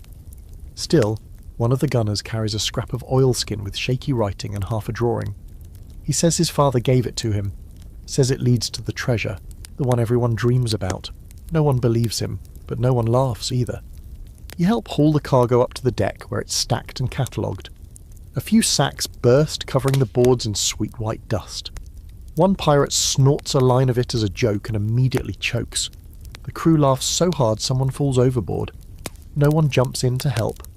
That night, as the sun sinks and the barrels are tied down, you sit by the rail with Elias and listen to the others sing about gold and women with ruby eyes. You think about how none of them ever seem to sing about tobacco or nutmeg. No one composes a sea shanty about dried oranges, and yet here you are, sailing from death to death for sugar. You still dream about gold sometimes, coins tumbling through your fingers, a chest so full you can't see the bottom. You wake up with your hand closed tight, gripping nothing but splinters. Here's a strange little fact. Some pirates were paid in goods instead of coin. A barrel of molasses here, a bolt of silk there. They'd trade those items in port like merchants, hawking stolen tea for a sword or an old map. That makes you laugh a little. Pirates playing shopkeeper. You guess everyone's got bills to pay. You glance at the horizon, dark and wide and endless, and think, maybe the real treasure is just surviving long enough to spend anything at all. Or maybe the real treasure is an orange that hasn't turned to mush. Or a dry pair of boots. You pat your own boot, and it squelches. Definitely not the boots. It starts with a woman's voice shouting over the wind. Not a scream, not a shriek, just a barked command in a language you can't place. At first, you think it's your own captain, shouting orders from behind you. But when you turn, you see another ship, low and sleek, sails dark as storm clouds, moving like it's being pulled by something angry and hungry beneath the waves. And standing on the forecastle, arms folded, chin high, is a woman.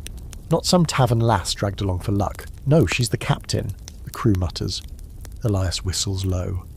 That's Anne Bonny's colours, he says, half in awe, half in fear. Or maybe Mary Reed's. Either way, we're in for it. You've heard the names before, whispers of women who fought fiercer than any man, who dressed like devils and fought like demons. You would assume those stories were mostly myth. Turns out they're standing 30 feet away, armed to the teeth and staring down your entire ship like they're picking out which part to sink first. Your captain doesn't lower the Jolly Roger, that would be weak. Instead, he calls for a parley. A rare thing, risky, but sometimes necessary when the other side looks like it knows what it's doing, and worse, enjoys it. A rowboat is lowered, you're chosen to row. Of course, because who wouldn't want to row straight into a ship captained by a legend? You keep your head low as you cross the water. Up close, their ship is different from yours. Sleeker, better maintained, less vomit-stained, for one thing. There's a strange sense of order. The ropes are clean, the deck is scrubbed. And the crew, mostly women, not all, but a lot. Some with swords longer than your leg. One with a pair of pistols slung across her chest like they are part of her ribs. You're ushered aboard and brought before the captain. Her name's not Anne, or Mary. She tells you to call her Maud, just Maud. Her eyes are bright green and colder than seawater on a winter morning. Her hat is huge, ridiculously huge. You wonder if she wears it to keep the sky from falling on her. The parley is short, efficient. She wants part of your last haul. She knows what you took. She knows where you took it from. She even knows how many barrels of molasses you brought aboard. No one asks how, spies probably, or informants in port.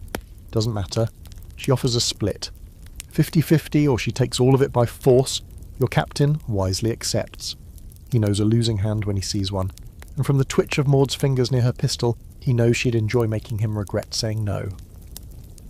The deal is struck, no shots fired, no blood spilled. That's rarer than buried gold. Back on your ship, the mood is mixed. Some are angry at the split, others relieved. You, though, you're fascinated, because you'd assumed this was a man's world, a brute's world. A place where women only existed as myths or victims or background noise. But that's not the full truth. You've just met one of the exceptions, and out here exceptions make the rules. Historically, female pirates were rare, but very real. Anne Bonny and Mary Reed were the most infamous, both known for dressing as men in battle, wielding pistols, and reportedly fighting harder than anyone else aboard. Qing Shi, a Chinese pirate queen, commanded a fleet of hundreds of ships and enforced a strict code that included instant execution for disobedience. These weren't mascots. These were leaders, terror makers, rule breakers, and occasionally survival stories dressed in lace and steel. There's a superstition among sailors that women on ships bring bad luck, that they stir up storms and drive men mad. You've heard that one plenty. You've also heard the older sailors claim that seeing a woman aboard means the sea will soon take someone. But now you're wondering if that's just old fear talking. Because Captain Maud didn't look like bad luck. She looked like order, like danger, like exactly the kind of person who survives out here. Where survival means knowing when to trade barrels and when to slit throats. Not every pirate queen is famous. There are quiet ones. The cook's assistant on your ship, Mira, is said to have slit a Navy officer's throat during a boarding party and tossed his body into the sea with no one noticing. She rarely speaks, but everyone makes sure to be polite when she sharpens her knives. Then there's the oddballs. the musician with a third nipple who claims it's a lucky charm from a mermaid, the old man who believes his beard is haunted by the spirit of his dead wife, the carpenter who swears he once kissed Davy Jones and now can't eat shellfish without crying. These people aren't captains, but they're part of the fabric of pirate life, fringe characters, living legends. They keep things interesting and terrifying. One of them, Jasper the Mad, has a tattoo of a woman riding a shark on his back. He says it's Ching Shi, or his mother. He's not sure. Either way, he talks to her every morning before breakfast. You used to think he was insane. Now you're not so sure. There's an open debate among historians about how much power women really had in pirate society. Some argue they were rare exceptions, tolerated only because of extraordinary skill or force of personality. Others suggest that pirate life, being outside the bounds of traditional society, allowed for more freedom, gender included. A floating meritocracy where the only thing that mattered was what you could do with a blade and a bottle. You ask Elias what he thinks. He shrugs. Doesn't matter, he says. Anyone who can sail, fight, and not get killed is fine by me. Don't care if they've got a beard or a bonnet. You nod. Because honestly, he's right. A week later, you spot Maud's ship again on the horizon. She doesn't come close, just sails past, a black streak on the water. Her flag flies high, an hourglass above crossed blades. You wonder what message she's sending this time. A reminder? A warning? Maybe just a nod from one survivor to another. That night, you dream of standing at a ship's wheel, wind in your hair, a fleet behind you. In the dream, your voice is loud, your coat is long, and no one questions your orders. You wake up smiling, just a little, because out here, the sea doesn't care who you are, only whether you last. And Maud? She's still out there. You're eating cold fish off a rusty tin plate when you notice something odd. It's quiet, not calm. Pirate ships are never calm, but quiet in the way a room goes silent right after someone says something they shouldn't have. You glance up. Elias is gone, so is Whisper. The captain hasn't left his quarters in 2 days, and the quartermaster? He's been pacing the deck like a priest at a hanging. The crew won't meet your eyes. Something's off. And out here, off usually means someone's about to end up bleeding or on fire, or both. You ask around carefully, neutral questions. Seen Elias? Captain all right? You get shrugs and non-answers, a few scowls. One man spits overboard without looking at you. Finally, you catch Brody near the forecastle, nursing a cracked lip and a mug of what he insists is tea, but definitely smells like old socks and rum. He leans in close, low voice and says, "They're talking deals. Navy, maybe. Or the East India bastards." Deals? That's worse than mutiny. Pirates live outside the law, that's the whole point. But every now and then someone on board gets clever, or desperate, and starts talking to the other side. Maybe they offer up intel in exchange for gold. Maybe they sell out old allies to buy a pardon. Either way, it's treason, and treason doesn't go unnoticed for long. Turns out Whisper, who's been with the ship longer than you, disappeared during the last port call. No one saw him leave. No note, no fight, just gone. But someone found a sealed envelope in his hammock. Nothing written on the outside. Inside, a list of names. Yours is on it, so is Elias's, so is Brody's. The implication is clear. Someone is keeping tabs, selling out the crew one name at a time. Your hands go cold. It could be nothing. A joke, a warning, or it could mean that the next time you dock, someone's waiting with shackles and a gallows already built. The crew starts to fracture. People talk in corners now. Arguments bubble just beneath the surface. At night, hammocks are quieter, but not because people are sleeping. They're listening, watching.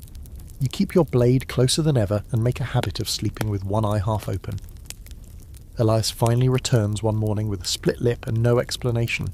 You ask him where he went. He says, out. You don't press. But later, he slips you a folded scrap of paper with a single line written in charcoal. Trust no one below deck. You ask no more questions after that. The captain emerges the next day, looking older than you remember. Eyes sunken, jaw set. He orders a course change, away from the usual trade lanes. That's when you know he's scared. Whatever Whisper was doing, whatever deal was struck, it's big enough to spook the man who once laughed while being shot at. The captain says nothing about the note, nothing about the list, but the sails are tightened, the guns cleaned, and no one leaves their post.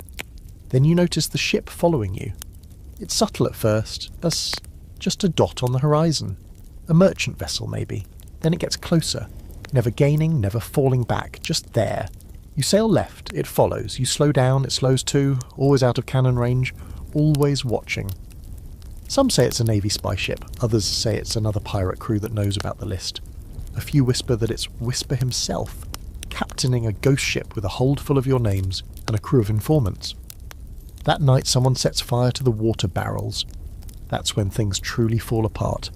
Fire on a ship is nightmare fuel. Even a small flame can become a floating funeral in minutes. Luckily, it's caught early. The flames are stomped out, but the barrels? Gone. Cracked, smoking, leaking into the planks. You'll survive maybe 3 days without fresh water. The captain demands names. No one answers, so he chooses one. A man named France, too slow to deny it. Too drunk to fake innocence. He's tied to the mast. Accused of sabotage. He cries. Begs. Says he knows nothing. It doesn't matter. He's not punished. He's executed. You watch the crew swing from paranoia to relief to guilt in under a minute. Here's a fringe fact for you. Some pirate crews employed informants on purpose. Ships needed eyes and ears, especially on long hauls when tempers flared. The informant wasn't always punished.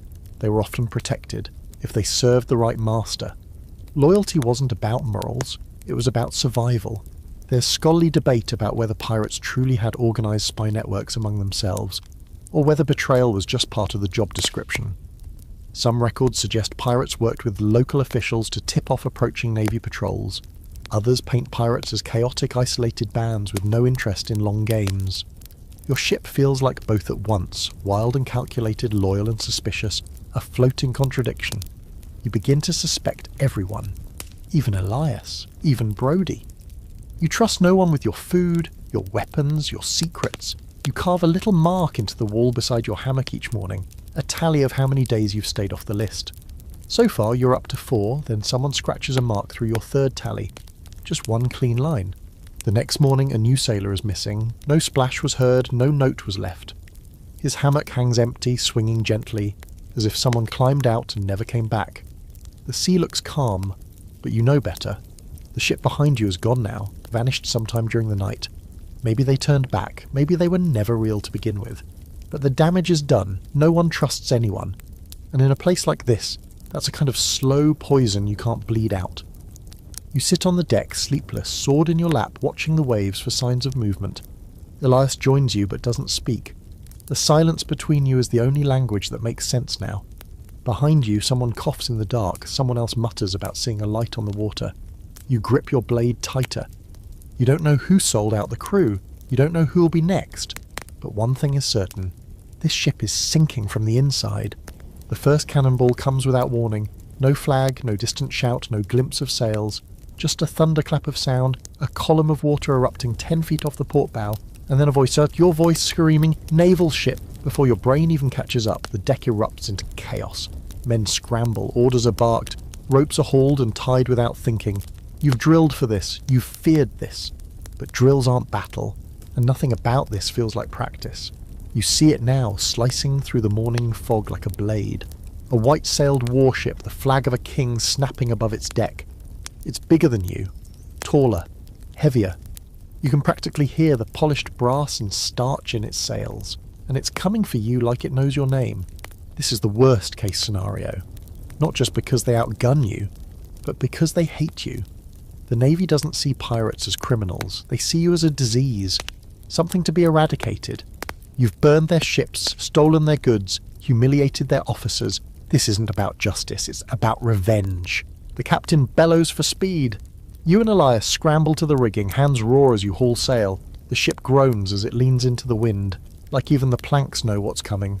Another cannon fires, this one closer. The splash coats you in sea spray. You don't look back. Looking back wastes time. Looking back gets you dead. But no matter how fast you move, the Navy is faster. Their hull cuts the water clean. Their gunners fire in organised rhythm. Boom, boom, boom. A deadly heartbeat. One shot grazes the stern, sending wood shrapnel flying. You hit the deck hard, arms over your head. When you rise, the world is louder and smaller and spinning. The next order comes, ready the guns. You've got fewer cannons, half your powder is damp, and one of the gunners has been blind in one eye since a drunken mishap involving grog and a torch. You're not hopeful, but you move anyway. That's what battle does. makes you move even when hope's already abandoned ship. The first pirate shot misses, the second hits. A lucky strike, one of the enemy's sails tears, flapping like a wounded bird. The crew cheers, but it's short-lived. The Navy fires back with a full broadside. You feel the impact in your teeth. The ship rocks like it's trying to throw you off. A chunk of railing explodes. Someone screams. You see Elias go down. You crawl to him, heart in your throat. But it's just a graze. His arm is bleeding, but he's breathing. You drag him behind a barrel as another volley shrieks overhead. Historically, Navy ships had advantages pirates couldn't match. Better weapons, more men, sturdier hulls. Pirates relied on speed, surprise and fear. But when those things failed, it was like fighting a lion with a stick. Especially in later years, as piracy became more of a hunted practice and less of a tolerated nuisance, governments poured resources into chasing and exterminating crews like yours. And some naval officers made it personal. There's no romance here, no clever tricks, just brute force. The two ships circle each other like animals, teeth bared, blood in the water. Your captain tries to outmaneuver them using every trick he knows, sudden turns, faked retreats, surprise broadsides. But they are not fooled. They've seen it all before. They answer every trick with a wall of iron and fire. And then they close the gap. Grappling hooks fly. The worst kind of fight begins, the boarding. The enemy swarms your deck, uniforms stained with smoke, sabres raised. It's chaos, screams, steel, blood. You see men fall, some from wounds, others overboard. You find yourself locked in combat with a man twice your size and only win because he trips on a loose plank and you stab him through the gut as he falls. You don't feel heroic. You feel sick. Elias is fighting near the foremast, his face twisted, his shirt soaked in blood. Not all his, maybe not even mostly his. He's still on his feet.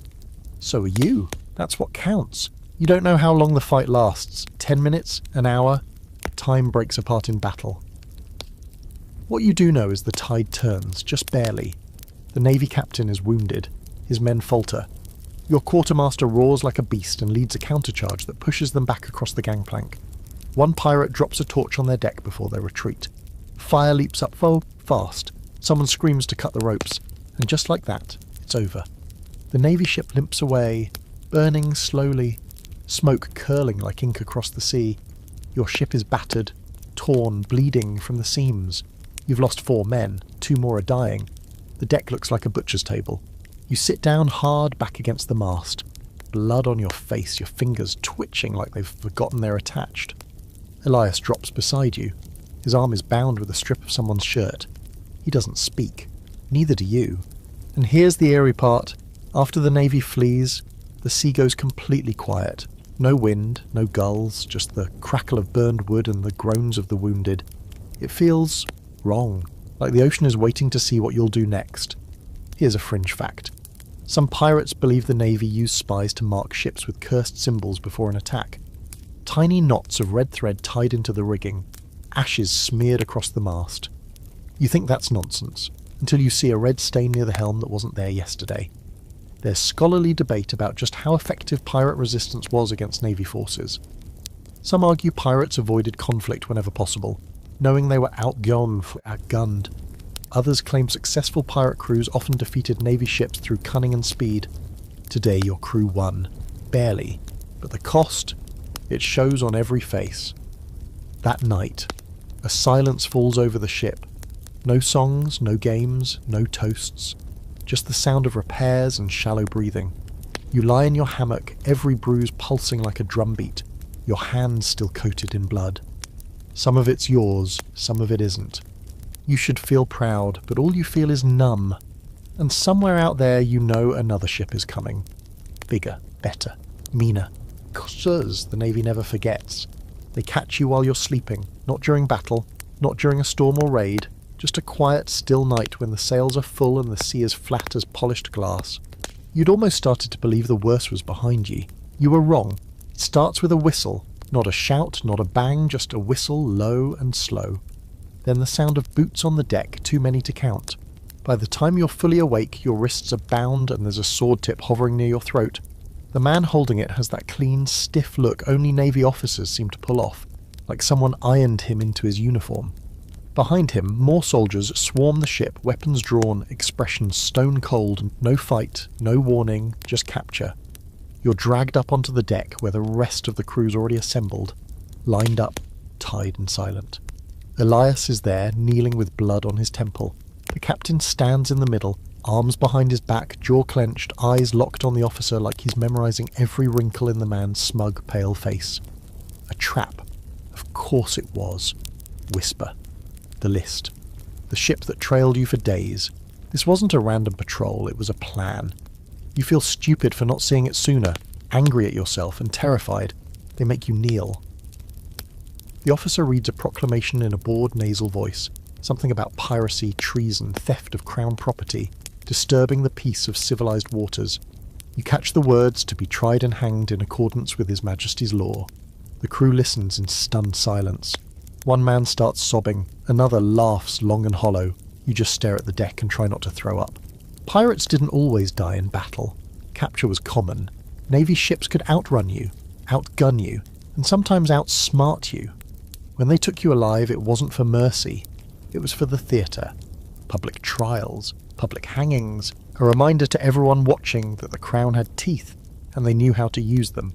You're loaded into a navy brig the size of a merchant's outhouse and twice as filthy. They cram you in with 10 other men, shoulder to shoulder, ankles chained, air thick with sweat and piss. It's dark. No windows, no airflow, just the occasional creak of the hull and the stink of fear. The next few days pass like molasses. Time slows, then stops, then starts crawling backward. You sleep in bursts, hunched over your knees. You eat hard tack that tastes like sawdust and iron. You drink water from a wooden cup with someone else's teeth marks on it. You try to speak to Elias, but they've separated you. Everyone looks the same in the dark, tired, bruised, haunted. There's a rumour spreading, the Navy's taking you to Port Royal, the big one, gallows tall enough to be seen from the sea. They like to hang pirates in batches there. Makes for better crowds. You hear someone say they once hanged 6 men in a row and left the bodies up for days. Someone else says they dipped them in tar first. Keeps the birds away. You ask the man beside you how long the trip will take. He just mutters, "Too long for the lucky ones, not long enough for the rest." You try to remember every step that led here. Press-ganged onto a ship, flogged for nothing, starved, betrayed. And somewhere in there, you became something worse. A pirate, a thing to be caught, tried, displayed like a butcher's prize. You think of the townsfolk who'll come to watch. Parents holding up their kids to get a better view of your neck snapping like dry wood. You think of Elias, of Brody, of the boy who was flogged for stealing a ring. You wonder how many of them will make it to the trial. You wonder if you even want to. Here's a strange little fact. Some pirates, when captured, confessed to crimes they hadn't committed, just to sound more impressive. They wanted to go down in history, be remembered as legends instead of losers. Others begged, pleaded, wept for mercy, swore they were just passengers, forced aboard. Some even were passengers. Didn't matter. If you were caught on a pirate ship, you were guilty by proximity. One night a guard stops at your cell and mutters, "You've got a visitor." You're hauled to a tiny room where a man in powdered wig and ink-stained fingers waits with a stack of papers. He's a scribe, wants your statement, your confession. He's offering a deal, sort of, cooperate, name names, and maybe, just maybe, you get a stay of execution. Maybe even a pardon. You stare at him for a long moment. Then you smile and ask, "You got any oranges?" He does not find that funny. There's scholarly debate about how many pirates actually went to trial and how many were just executed on the spot. Some sources say trials were mostly for show, foregone conclusions with scripted outcomes. Others suggest some pirates were granted clemency if they turned informer or agreed to hunt other pirates. You don't know which version is true, you're not sure it matters anymore. The ship rocks hard one night. Bad weather maybe. A few guards stumble, one drops a ring of keys near your cell, and for one impossible second the world holds its breath. But no one moves, not you, not the others. You're all too tired, too broken. Even freedom doesn't look like salvation anymore. Just a longer delay. You spend the rest of the night staring at the ceiling, which is just black wood and dripping condensation. Every creak sounds like a noose tightening. Every splash sounds like a final breath. The next morning you see land, and beyond it, the gallows. The docks of Port Royal smell like brine and rot and something faintly metallic. Maybe blood. maybe just the iron chains locked around your wrists. You're marched off the ship with the rest of the captured crew, single file, boots dragging, manacles clinking in rhythm like some perverse sea shanty. The townspeople are already lining the streets. Some spit, some stare. A few actually cheer. You can't tell which is worse. Port Royal was once the most wicked place in the New World, a pirate haven, a paradise of sin and rum and poorly made decisions. But now, it's the Crown's gleaming example of order. Cleaned up, smoothed out, purged of its pirate soul and replaced with gallows lawmen and preachers who speak with the same authority as cannon fire. You feel it immediately. That smug, suffocating sense of righteousness. The kind that doesn't just want you dead, it wants you erased. You're told your trial is scheduled for the next morning, quick and efficient. They don't want pirates rotting in their cells, they want them swinging in the sun. You've heard the phrase before, the king's justice waits for no man, especially not one who's already been judged by the colour of his sails. That night, you and Elias sit against the wall silent at first. Then he says, "You think they'll let us say anything before?" You shrug, probably, a few words, some dramatic gesture, something to remind the crowd that you're not just meat. Elias nods like that's enough. Then he laughs, low and bitter. "I always thought I'd die at sea, not on a stage." You don't know what to say. Neither of you sleeps. The trial is more of a performance than anything else. The courtroom's packed. Journalists, locals, officers in spotless uniforms. They call your names one by one, and each of you gets the same treatment. Charges read aloud like scripture, a quick nod from the magistrate, and then a moment to plead.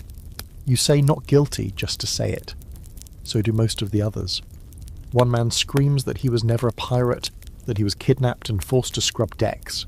No one believes him. The judge doesn't even blink. The prosecution reads a list of your crimes, some true, some exaggerated, some you're pretty sure someone else did entirely. There's no jury, just the gavel, the judge, and the sentence already waiting behind his teeth. You glance at the crowd and see no sympathy, just curiosity. Hunger. They want a spectacle. They came for blood in daylight. Historically, pirate trials were public events, part deterrent, part entertainment. Records show gallows packed with spectators, children eating sugared fruit as men swung. Sometimes ministers were brought in to pray with the condemned. Other times, convicted pirates were forced to read pre-written confessions, rehearsed like actors before an execution.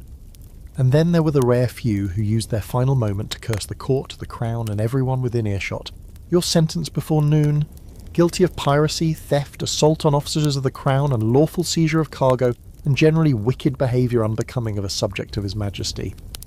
The phrase makes you laugh, the guards don't. Execution is scheduled for the following morning, fast, efficient, and publicly posted.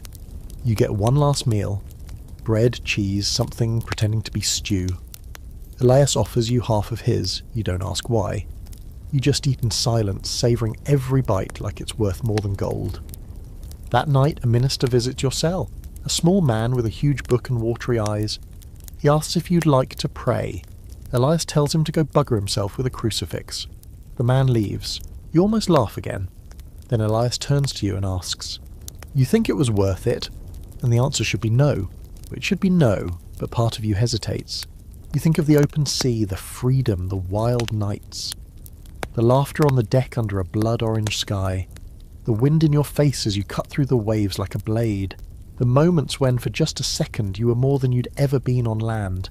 But then you think of the blood, the hunger, the betrayal, the whip, the fire, the way men scream when they're dying, the way your stomach dropped when the Navy cannons roared, the look in a child's eyes on a ship you raided, pure fear. You think of that. You look Elias in the eyes. "No," you say. He nods. "Me neither." There's a fringe account about a pirate who, facing execution, tricked the court by faking madness, chewed off a finger, screamed about sea demons, claimed to be Neptune's bastard son.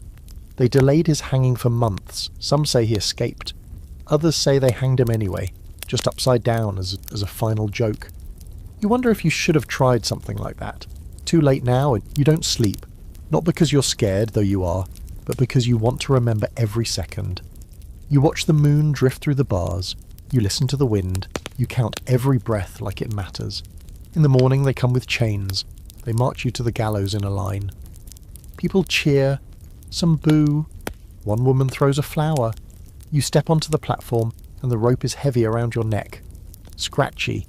Smells like damp rope and smoke. They ask if you want to speak. You look out at the crowd, you see children, sailors, officers, a man picking his teeth with a knife.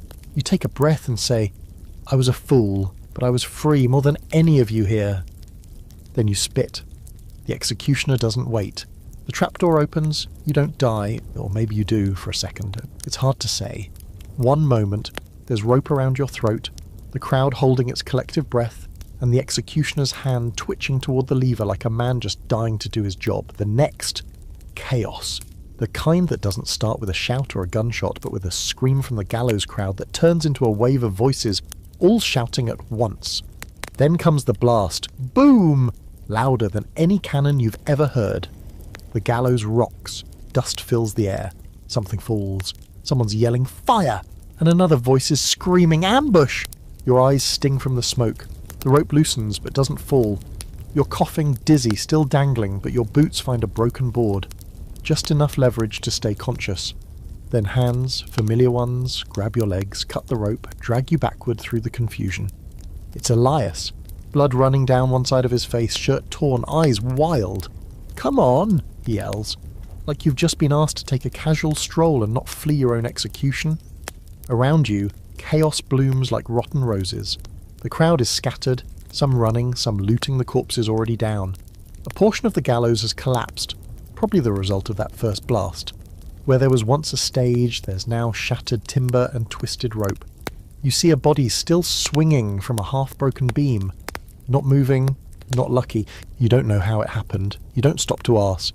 Elias is pulling you through smoke and panic, and the guards are trying to regroup, but they can't see 5 feet ahead through the choking grey. Somewhere a pistol cracks. A musket answers, then a second explosion, smaller this time, but closer. Pirates. They came back. Or some of them, at least. Later, someone will claim it was Maud and her crew slipping into port under the cover of night. Another will swear it was a local smuggler ring bribed to raise hell as a distraction. One drunk, ranting wildly in a tavern 2 weeks later, will say the devil himself came up through the ground and tore the gallows down. You'll never know for sure. What matters is that you're running, bleeding, barely breathing, and somehow bang, free. Elias drags you down alleyways you barely remember seeing on the way into town. You leap over barrels, duck through fences, push through stunned bystanders who drop baskets and curses in equal measure. A horse rears and bolts. A woman screams that the pirates are killing everyone. You try to shout back that you're not, at least not today, but your voice is gone, strangled by rope and smoke. Eventually you reach a low building near the edge of the docks. Someone inside whistles, a bird call, low and sharp, and the door opens. You tumble inside and collapse. You think you might pass out. Elias slaps your face lightly. "No dying," he mutters. "Not yet." Inside, there are others. Fugitives like you, some in navy gear, stolen and bloodied. One girl with a bandolier of pistols, a boy with a sack of bread who looks 12 and terrified. You recognize one or two from your crew, others are new, but the look is the same across every face. We survived, somehow, for now. They have a skiff, small, leaky, but it floats. The plan is simple. They'll wait until nightfall, slip out through the southern inlet, pray no one's watching. If you're caught, it's the noose again, if you're lucky. More likely a musket to the gut and a slow bleed in the mud, and so you wait. And every minute feels like a year. Someone hands you water. You drink. It tastes like dirt and metal, but it's wet. Someone else gives you bread. You can't chew. Your throat's still raw. You just swallow and try not to gag. You finally ask Elias what happened. He shrugs. "Saw an opening, took it. Had help." That's all he says. Historically, escapes like this were rare, but not impossible. Port towns were messy places, guards corrupt, locals indifferent. If someone wanted to spring a pirate from the gallows, they had to move fast and dirty with more luck than skill. There are reports of bribed hangmen slipping knots loose, gunpowder stashes planted under scaffolds, even paid actors starting fights to cover a getaway. No two stories are ever quite the same, which only adds to the legend. Here's a weird little fringe fact. One pirate, John Halfjaw Hawkins, allegedly escaped hanging by biting through the rope with his teeth. Took 3 tries, broke 2 molars, and still had to fight his way out of the square. He died later that week in a bar brawl over a spoon. You think about that and wince. At least your teeth are intact. By nightfall, your group is down to 6. 3 didn't make it. Guards, maybe. Or the crowd, doesn't matter now. The docks are still patrolled, but not as tightly. Everyone's cleaning up the mess. Counting bodies, looking for answers. You stick to the shadows, knees buckling with every step. The rope burns on your neck, itch like fire. Elias helps you into the skiff and you push off. The water is silent. Too silent. The kind of self-tender that screams in your ears. You row with shaking arms, muscles screaming, praying to a god you never believed in. Behind you, Port Royal smoulders quietly under moonlight. Gallows hanging empty. For now. You make it past the rocks, past the bay, and then, just like that, you're at sea again. Free. But not safe, not yet. The ocean doesn't welcome you back. It tolerates you, maybe. A sullen host allowing an unwanted guest to sleep on its floorboards just until sunrise. You and Elias drift in that leaky skiff for the better part of 2 days, with nothing but a sack of mouldy hardtack, a flask of brackish water, and the occasional gull that swoops overhead like it's considering pecking your eyes out. You take turns rowing and bailing.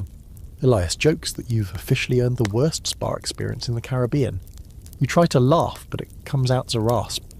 Your throat still burns from the gallows rope. There's no plan, no destination, just water and sky and that distant sound in your ears that might be the wind, or your heartbeat slowly unravelling. By the 3rd day, the sun is relentless. It drills into your scalp like it's trying to find your thoughts. The salt crusts on your skin. Your lips split. You start seeing things. A sail on the horizon. A ship's bell. Elias telling a joke that turns into a hymn. You sleep in minutes, half aware, one eye open, hand still clutching a knife out of habit. Not fear. You're past fear now. What's left is reflex. On the 4th day, a ship appears. Real this time, low in the water. Fast, no colours flying. Your heart lifts, then sinks. Could be pirates. Could be slavers. Could be the same damn Navy patrols you just escaped. You don't wave, don't shout, just sit there, holding your breath while Elias squints into the sun and mutters, "Better to die on deck than in this bathtub." They see you. Of course they do. The ship swings toward you like a predator who's just spotted dinner with legs. You hear shouting, ropes, orders. A grappling hook clinks into the side of the skiff and drags you in. Men haul you aboard, rough hands, sharp eyes, one pokes you in the ribs. You flinch, he laughs. Then a voice you recognise says, "Drop that one. He's with me." Maud, of course it's her. She appears at the rail like a ghost conjured by sheer exhaustion. Coat dark, boots polished, hat even more ridiculous than you remember. Her expression doesn't change. Not warmth, not surprise, just calculation. "What happened to the gallows?" she asks. You swallow. "Didn't take." She smirks. "Lucky you." They feed you, bathe you, let you collapse in a real a hammock technically, but it feels like heaven. For a while all you do is sleep and wake and sleep again. Elias tells the story of your escape over and over, each time with more flair. You don't correct him, you're too tired to be humble. Eventually Maud invites you to her quarters. It's not fancy, just neat. Charts, knives, a bottle of something aged and amber. She pours 2 fingers into a tin cup and slides it to you without a word. You drink it without asking what it is. It burns the pain out of your throat for the first time in days. "You two," she says, gesturing to you and Elias, "have a choice." You raise an eyebrow. Elias just groans. "I can drop you at Tortuga," she says, "or I can keep you aboard. We've room. You've got 7 gills, and I prefer crew who've stared at a noose and come back swinging." It's tempting. A ship, a job, a second life. Not much to think about, really. But part of you wonders, what's the point? You've been a pirate. You've starved and fought, bled, killed, wept. You've seen men gutted for lies and hanged for truths. You've buried friends, betrayed strangers. You've lived a life most people fear in stories, and you barely lived through it. Do you go back? Do you start over? Or do you stop? That night you sit on the deck alone, the sea stretched out like a road you can't decide to walk down again. The moon is full, the air cool. Behind you, Maud's crew sings quietly, not drunk, not wild, just there, steady, alive. Elias sits beside you. He smells like salt and rum and whatever bruised herbs they use as soap on this boat. "So," he says, "what do we do now?" You shrug. The same thing we've always done. He laughs. Which is what exactly? And you say, keep not dying. That gets a real laugh. A tired one, but real. Historically, some pirates did get second chances, pardons, new ships, new names. Some returned to sea, some retired quietly. Others couldn't stay away and died trying to relive their old glories. The cycle never really ended. It just moved forward. There's a fringe story about a pirate who faked his death at Port Royal, married a widow in Barbados, and spent the rest of his life baking bread. Another tale tells of a woman captain who sailed under a new name for 20 more years before vanishing with her entire crew into a fog. Legends. Half-truths. You wonder which version you're stepping into now. Maud lets you stay. No ceremony, no welcome speech. Just a new hammock, a fresh blade and a nod. That's how it works. You're part of the ship now again, but you're not the same. And the sea, as always, is watching. You start calling it the quiet life, but only in your head, and only with the sort of bitter sarcasm that comes from surviving things that should have killed you twice over. Life aboard Maud's ship isn't easy, but it's a long way from the chaos of your last crew. There's no whip crack echoing off the mast. No gambling brawls that end in blood. No stench of rot beneath the deck. Maud runs a tight ship built on rules and respect, and you almost don't know what to do with that. Almost. Your new job is maintenance. Ropes, sails, wood patches. Things you can do quietly away from most people. Elias is still there, of course, now the ship's unofficial quartermaster, though he insists his real job is supervising rum allocation and moral support. The crew likes him. They're wary of you at first. You're the ghost who escaped the noose. You're the one who saw the inside of a navy gallows and walked away. That makes people nervous. Superstitious. Curious. Eventually the stares fade, replaced by something else. Nods. Jokes. Half-shared meals. It's not trust, not yet, but it's close. Weeks pass, then months. You raid a few ships, nothing big. Maud prefers targets with minimal resistance, small merchant sloops, privateers who get too bold. Her goal isn't gold, it's survival. Food, powder, medicine. She avoids navy patrols, cuts deals in hidden coves, trades with locals who don't care what flag you fly as long as you pay. It's less adventure and more logistics. Still, it keeps you afloat. And alive. One night you dock in a tiny port on an unmarked island, just huts, a dock, and a man who sells rum by the barrel. It's your first chance in months to stand on land. Your legs feel like jelly. You nearly fall on your face and Elias laughs so hard he drops his pipe in the sand. You wander into the village and buy a sweet orange with a copper coin. You eat it slowly, sitting on a crate, juice dripping down your chin. It's the best thing you've ever tasted. Historically, most pirates didn't die in battle. They died from disease, starvation, infection. Even successful crews often met their end from a scratch that went septic or a rat bite that turned feverish. You think of all the ways you could have died. Famine, hanging, drowning, fire, gunshot, betrayal. You wonder how many more are waiting. Maud calls a meeting on deck that night. A vote. She's got word of a potential prize, a treasure ship out of Havana, heavy with silver, bound for the Spanish Main. Big risk, big reward 'em. Everyone gets a say. You vote yes, not because you care about the silver, but because part of you wants to feel alive again. To remember what it was like to grip a blade with purpose. The raid is brutal. The ship is guarded. Not by soldiers, but mercenaries, hardened men with cruel smiles and no fear.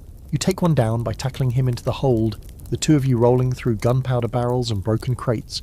You don't remember the killing blow, just blood, screaming, and then silence. In the end, you win. Barely. You take the ship, you get the silver. But you lose 4 men. One of them is Elias.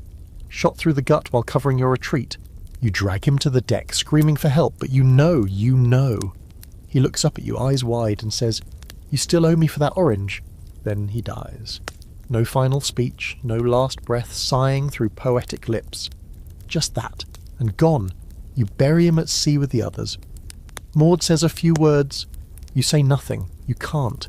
Your throat is closed, your eyes are dry, and everything inside you feels like it's caving in. That night, you sit at the bow with Elias's pipe in your hand. It doesn't light anymore. You keep it anyway.